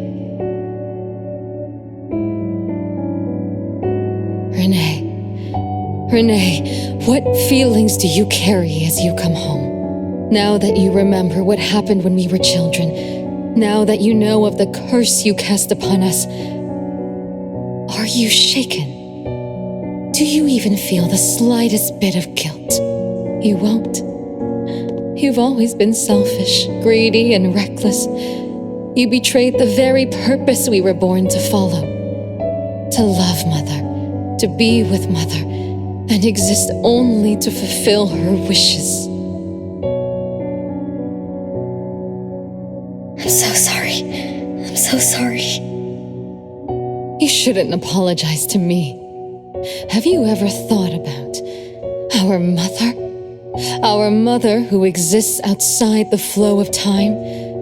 What could be her ultimate fate? Mom? What happened to Mom? She gave you everything.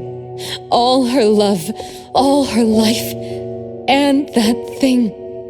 Her eternal present, which would have sustained Mother's immortality.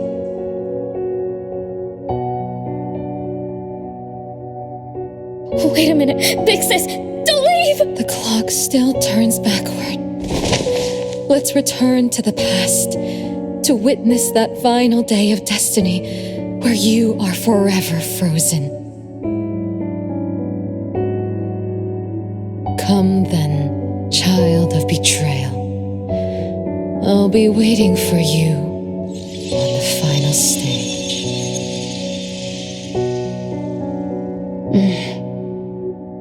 Yes, betrayed this family. I lived in a daze, left my family behind, just to forget my own sins and escape from my endless guilt. That sin, an unforgivable betrayal. I lived for so long, without purpose, until today. Renee? Look, this is the message my siblings left behind. I'm not just the cursed child. I also betrayed this home, betrayed everyone, betrayed Mom. But my family is still calling out to me. I still have a chance, right? If only I could go back to the past, back to that last day at home. There's only 2 hours left. I need to find a solution soon. I should talk to Renee about what just happened.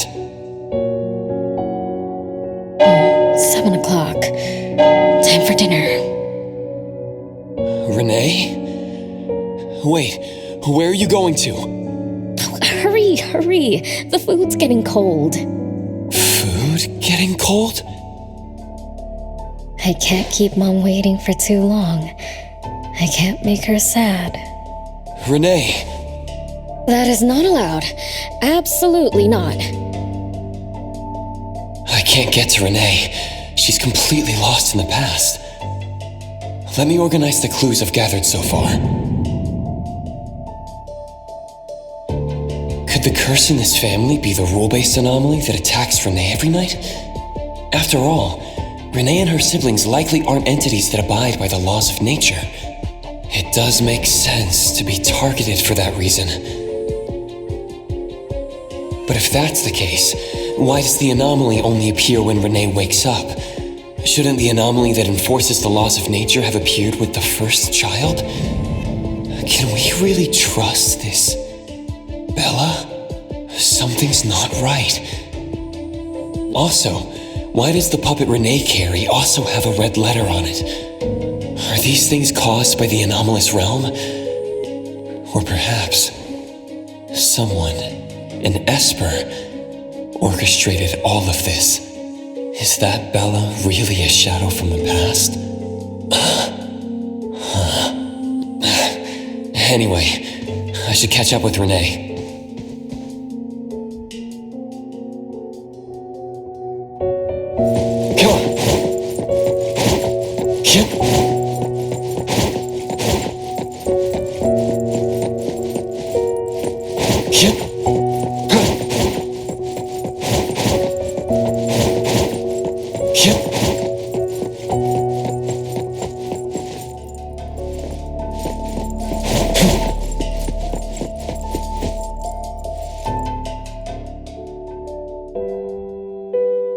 What's wrong, Renee?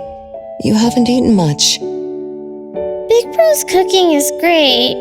I'm just not hungry. The Mighty King looks tired. He's not moving at all. Won't even sing anymore. Your little cricket? Yeah, my favorite one. Did the Mighty King die? He was still wiggling his whiskers around confidently yesterday. Or maybe he's just in a bad mood, like me. I don't know. In my garden, the cherry tree sprouts green buds, while my little Renee blooms with laughter. Each day, withered leaves drift down, returning to soil, resting peacefully with insects that will never sing again. Such is life, a circle without end. Don't be sad. You'll catch new crickets with shinier shells and better songs. But I want to play with the Mighty King. He's been with me for a long, long time. Is there anything after death? Will we die too? I know. It's a world where you're all alone. No mommy, no big brothers or sisters. Just a world that's always dark. That sounds scary.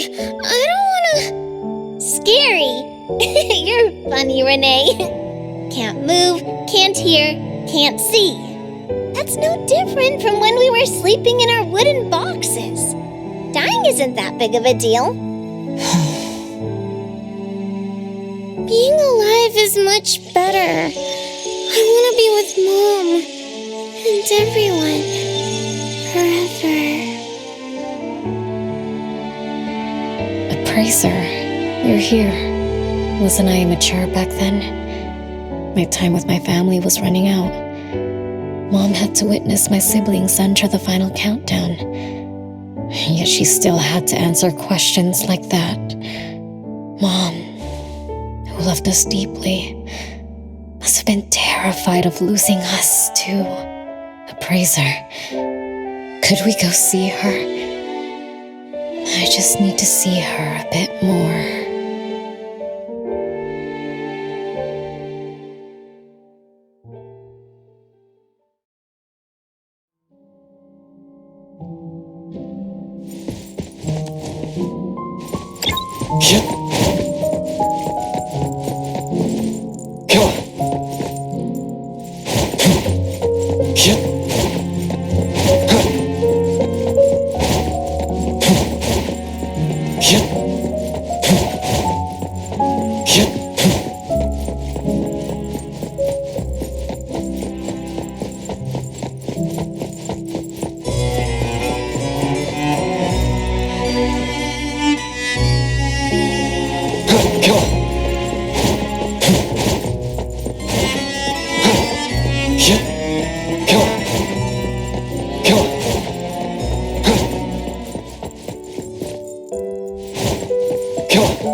It's way past your bedtime, little troublemaker. I can't sleep. Oh, still feeling sad about the mighty king?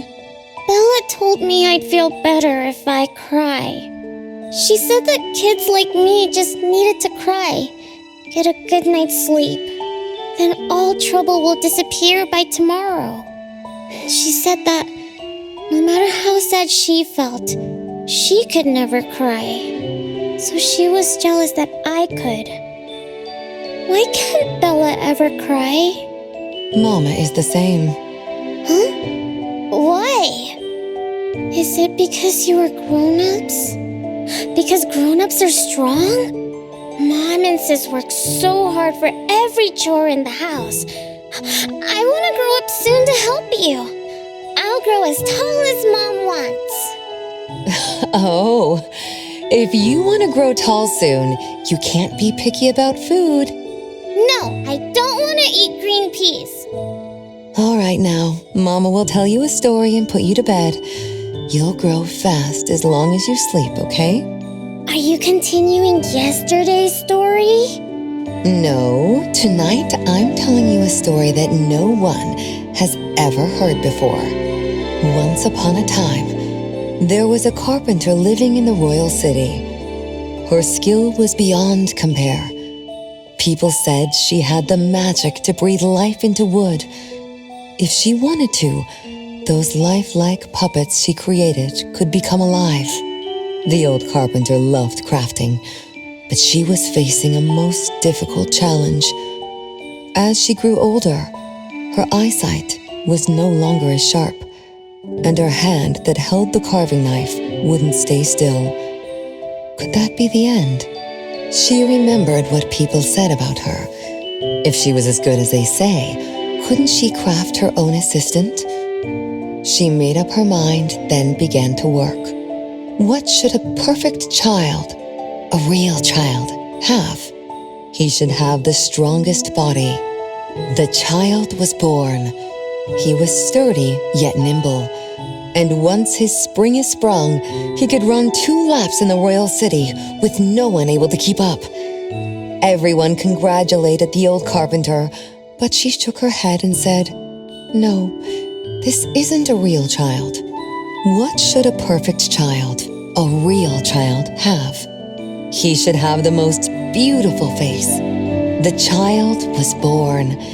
His beauty caught everyone's eyes. The king invited him to dance at the palace for foreign guests. Everyone congratulated the old carpenter, but she shook her head and said, "No, this isn't a real child. What should a perfect child, a real child, have? More puppets were born from the old carpenter's hands. An entertainer who could make children burst into laughter. A grand magician with unpredictable tricks. But no, she shook her head and said, "No, these aren't real children."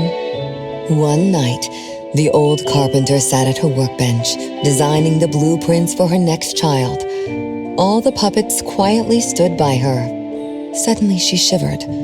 The window wasn't closed shut. The howling wind swept away all the warmth from the room. The old carpenter stood up to shut the window, then went to the fireplace for warmth. For a moment, she had an idea she didn't fully understand. Perhaps the dancing candlelight added some warmth to the puppets' faces. She realized that puppets get cold too. The old carpenter took off her scarf and picked up the blanket from her lap. She made sure all the puppets were snug and warm, then went back to her table. Her pencil swooshed around as she began sketching. Soon, a puppet took shape on the paper. She picked up her knife and began carving on the most ordinary piece of wood. Soon enough, a new puppet was sitting on her workbench.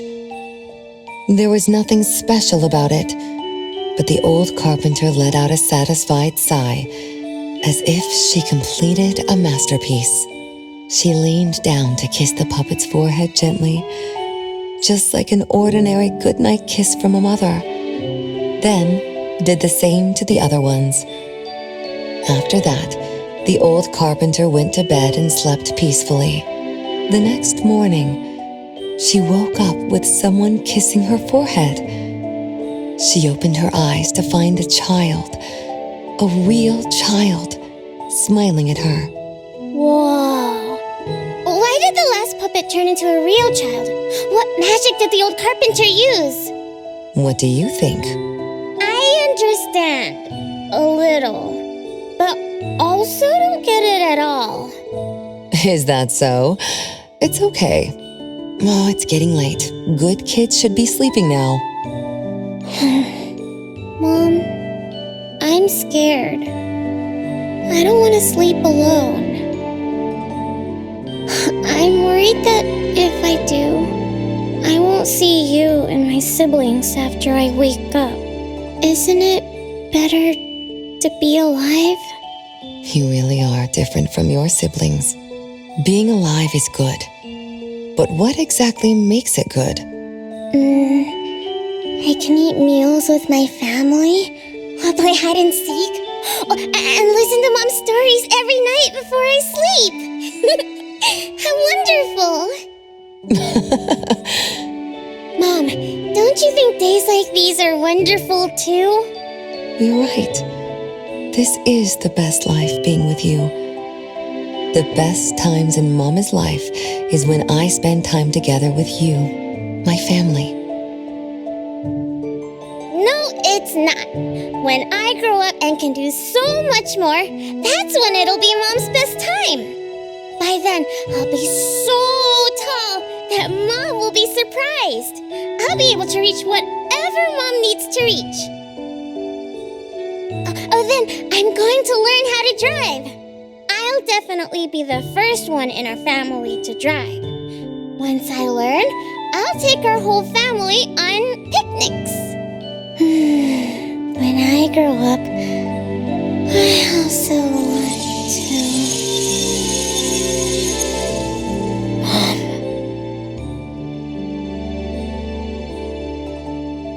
Live. Live forever and ever. Do you remember now? That most selfish and greedy wish you made to our mother. With our death sentence, we should have turned back into puppets over 50 years ago. Have you ever wondered why you've been able to escape the debt collector until today? That's the secret that granted eternal life. The secret that froze Mother's body and soul at that very moment. And the price she paid for this eternal moment.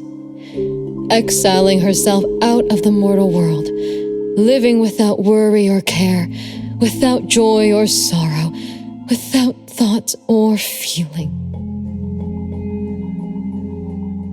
She should have been enjoying her unmoving life, and we should have been nothing but puppets she made on a whim, with the sole purpose to serve as her children.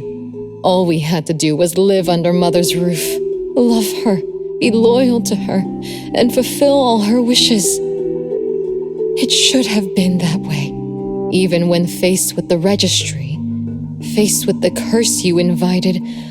All we could do was to give everything we got and do our best to fulfill our mission until the countdown ends. But what about you? You endlessly sought for Mother's attention, affection, and everything she could possibly give. Now tell me, on that final night, what did you wish from Mother? I told her I wanted to grow up fast. That's right, honest child.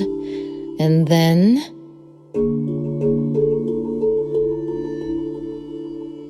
So, Mom gave it to me. Her eternal present. No, it shouldn't be like this. I didn't know. What have I done?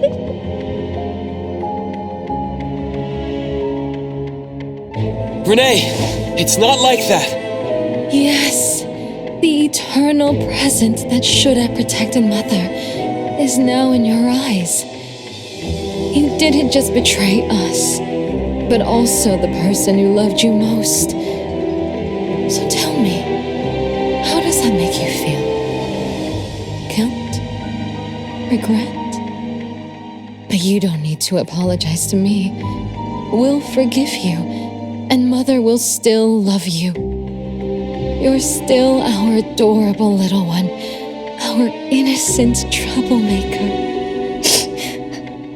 Forgive me? I can still earn your forgiveness? And Mom will also? Yes. As long as you give up the eternal present, cleanse yourself of your greed for life, we will forgive you for the sins you committed. Come, Renee, my sister. Come to us. We're all waiting on the other side to reunite with you, never to be separated again. Don't listen to her!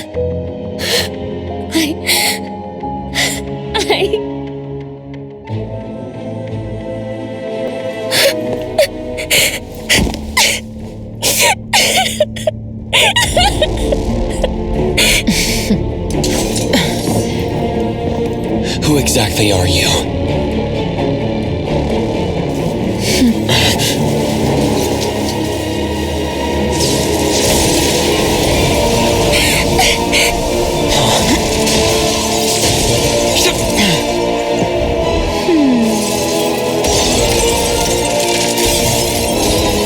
Watch out!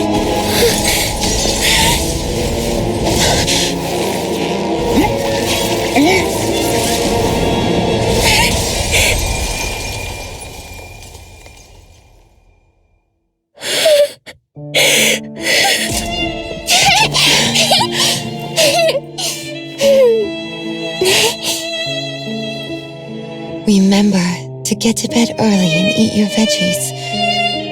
My little petal needs to grow up healthy and happy. Don't forget Mama after you grow up, okay? What is life? Promise me you'll find the answer for me, okay?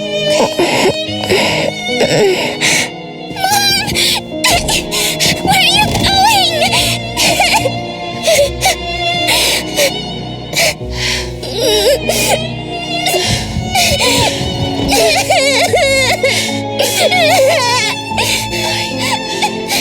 Don't need you Mom?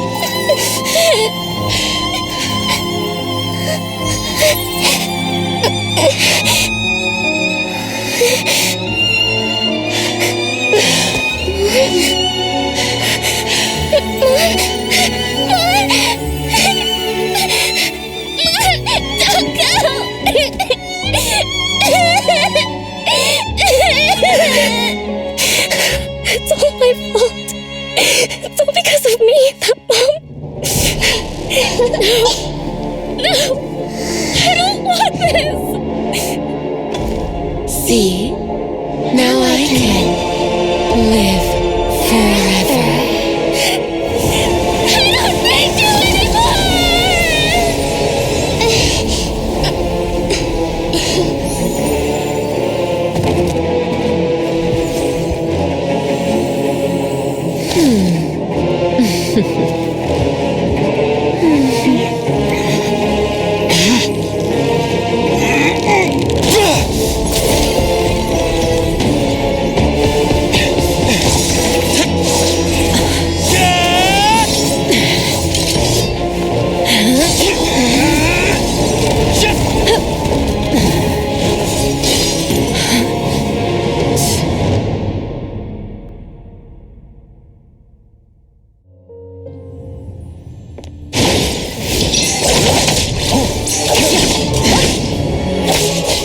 Hatred, resentment, with fierce emotions, as if engulfed in flames. Not difficult. It's fine.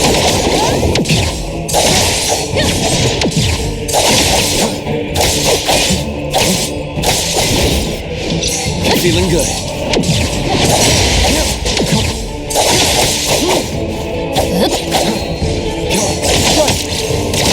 Defy. Psychero. Not difficult.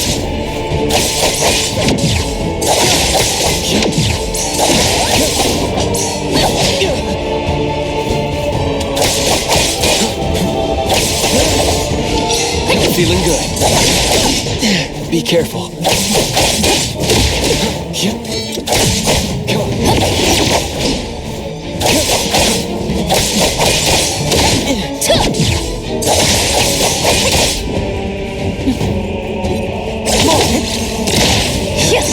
It's fine. Not difficult. Let's finish this!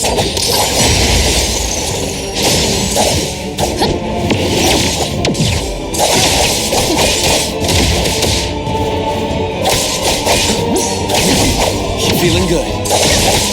In place.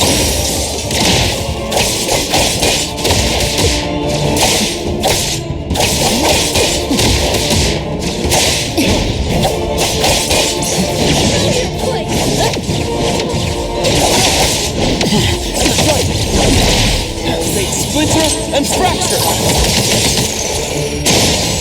Stronger than I expected. Let me show you something.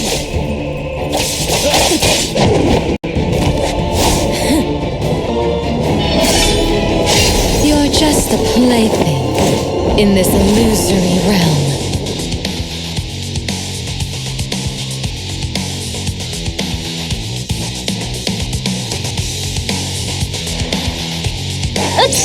Engraved.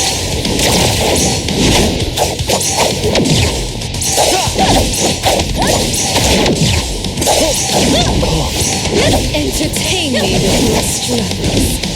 Once I'm born, I'll bury you in this starlight flowing sea.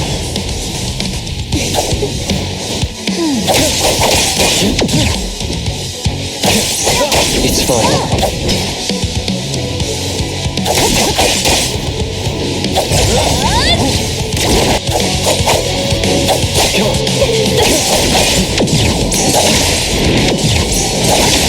Feeling good.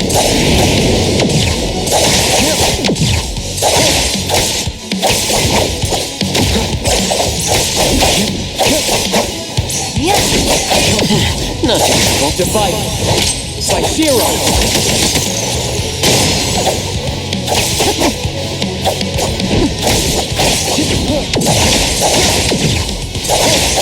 Feeling good. Engraved.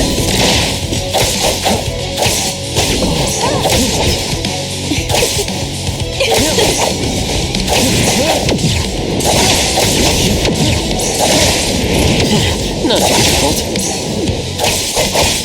Right.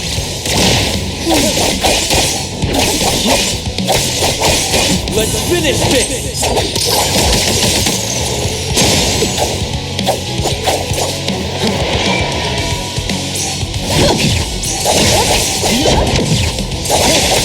feeling good. Mark!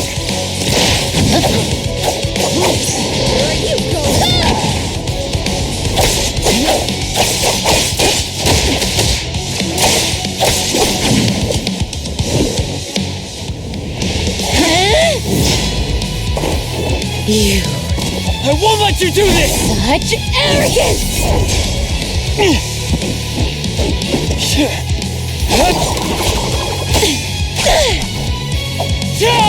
Is that it?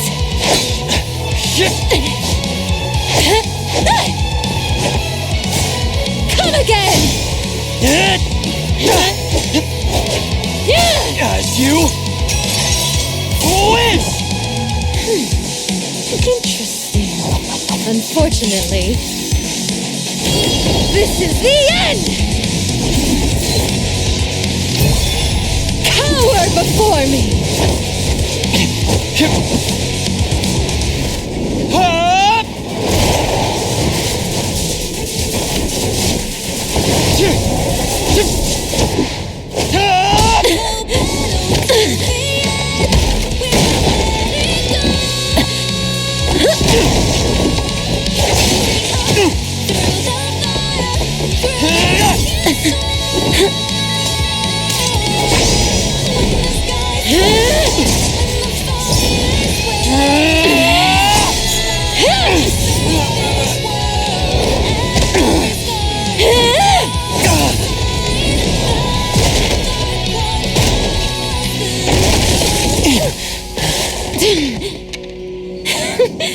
That look on your face. I like it!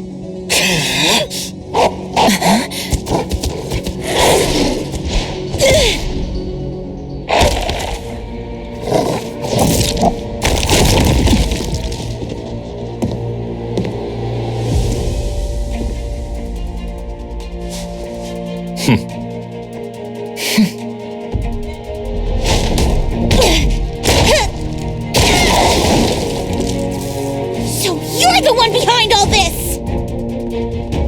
It's you. All at once? Tick-tock, tick-tock. Aren't you running out of time?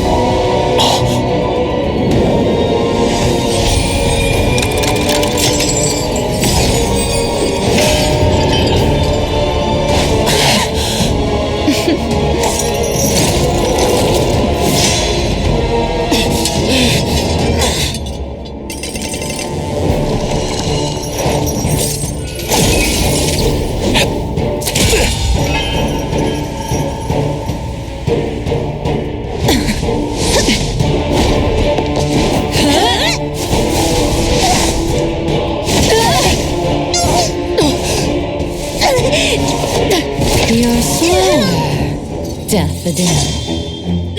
Is this little cutie distracting you? I wonder when she dies, she'd be just as charming!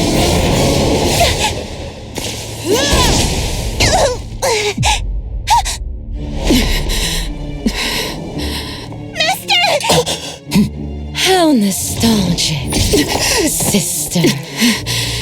Sanko. We'll meet again. Just so you know, Mother misses you too.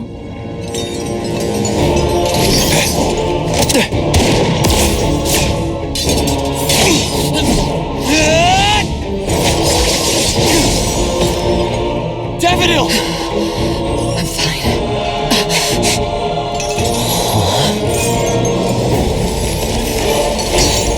It's not over yet.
Let me take over.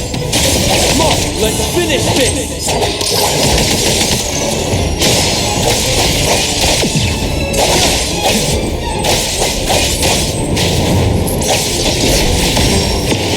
Perfect time!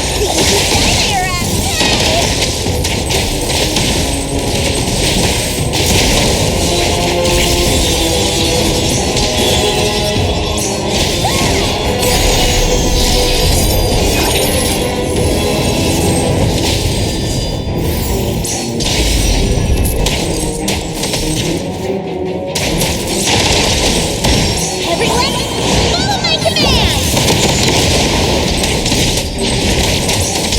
Warming up!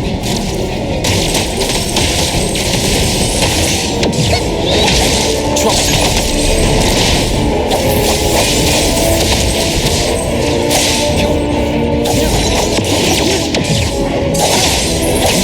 Divide.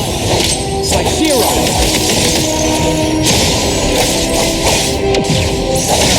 Feeling good.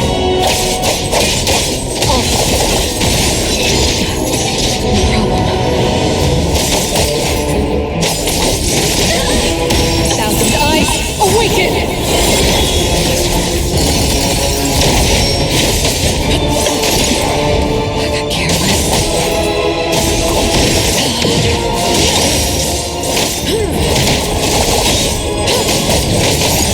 Let me strike.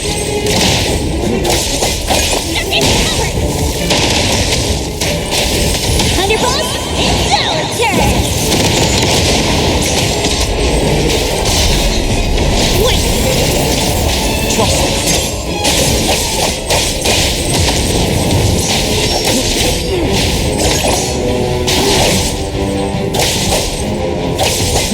They splinter and fracture.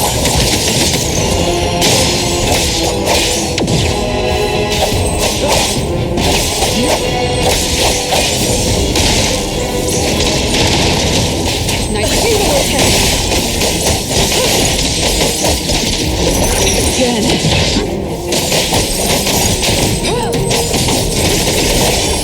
I'm getting so close. Is everyone okay? I'm fine. But Daffodil, are you okay? Master got hurt the worst. And it's all because of me. I'm fine, really. It's good that you're okay. Renee's unharmed too. Just dizzy from breaking free of the anomaly spell. Unfortunately, Zanko got away. She's the core member of the criminal organization, the Scarlet Letter. And the report for the puppetization case. That's gonna be a lot of paperwork. Thanks to everyone from A-Bone. The Bureau will continue to investigate into the aftermath of the issue between the debt collector and the Constantine family. Tomorrow morning, I want those who know anything about the Scarlet Letter at the Bureau. We need to have a proper chat. Daffodil? I shouldn't need to fetch you at A-Bone, right? I see. Says who? Master deserves some rest tomorrow. Natalie, appraiser. Let's go home.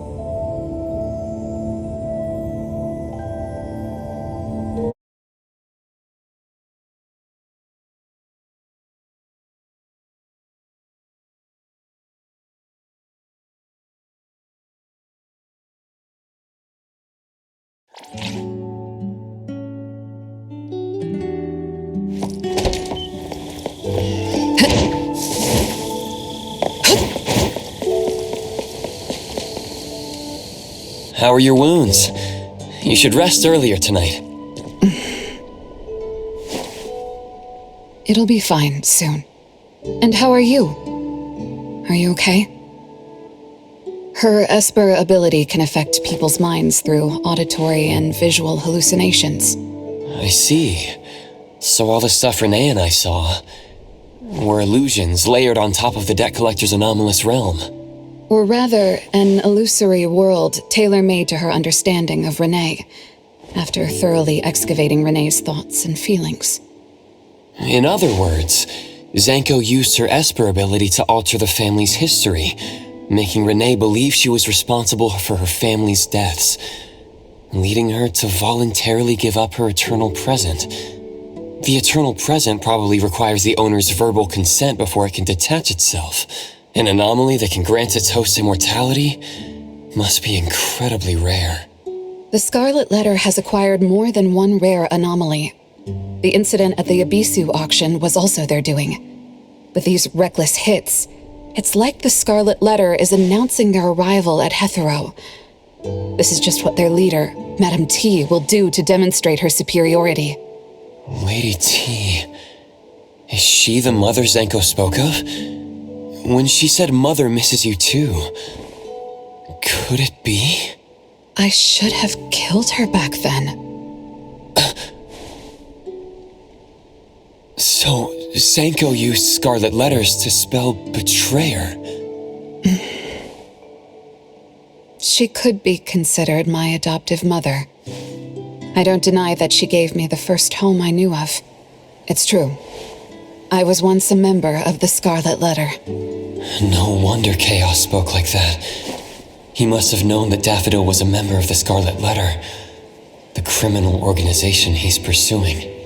So Zenko went through all this trouble just to get the Bureau's attention? Hey, what matters now is that you're Daffodil from the A-Bone Antique Shop.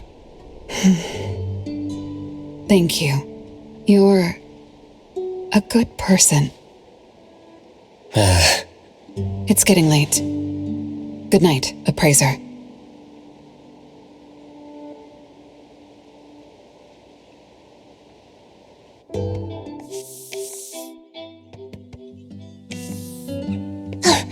Appraiser, have you seen Master?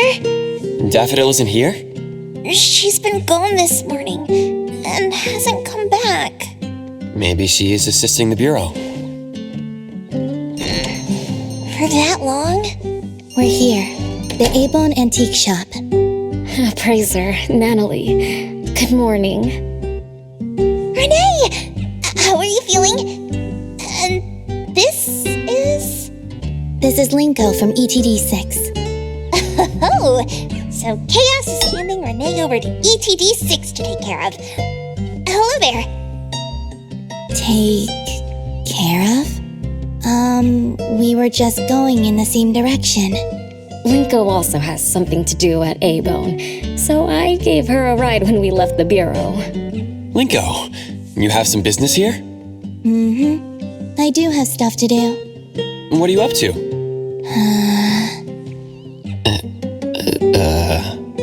Business is already booming this early in the morning.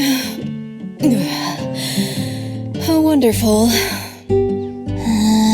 What was I here for again? Tisk, you dummy! Don't tell me you forgot what you were supposed to deliver! Oh, right. The delivery. Thank you, Xiaojun. Whoa! What's this? I'm an evil spirit that can devour souls! If you dare disrespect me! Xiaojun is my pet. Huh? I can control your body and eat wasabi if I want to, you know! Not hungry now. Linko, who are you looking for? I'm looking for... Found her. Another new face? Just joined ETD? Yes, the director told me to give you this. Oh my. I told them a simple bank transfer would be fine, but they went ahead and sent someone over. Fresh bills are always so nice to look at, though. I have delivered payment to the A-Bone Antique Shop. Assignment complete. Director Alfard told me that the BAC will cover my commission fees, so that's what she meant. But I still wanted to stop by and thank you in person. Thank you, Appraiser, Natalie, and Daffodil's not here? Please send her my gratitude. Thanks to all of your help. I learned a lot in the past few days. I went through an amazing adventure. It was wonderful. But we couldn't stop Zanko from taking the eternal present. Lady Dolores left that for you, right? Must be something important. Yes, Mom gave it to me. It's a precious treasure that protects me from the debt collector. It froze my life on the day the countdown ended. My time stopped flowing, and I was forever living in the moments between death's arrival. I was tossed outside the flow of time and taken away from this world, where the years still pass and the seasons still change. For me, the eternal present negated the meaning of time. I gradually lost touch with my past and became unaware of everything happening around me. Every little thing in life that becomes precious because of the flow of time. In the end, I forgot what Mom and my siblings expected of me. I forgot why I was born and why I even existed. Until now. Was that really living? That was the secret, or rather, curse, of the eternal life Mom and I possessed. Mom was also affected. She found life dreadfully boring, so she hoped that our companionship would ease her eternal loneliness. It might have been fortunate for me to lose the eternal present, but honestly, I gained so much more. Most importantly, you helped me remember things from the past, and I finally found myself. That feels so great. I suppose I went through a rebirth, right? I'm so happy for you, Renee. What about the debt collector?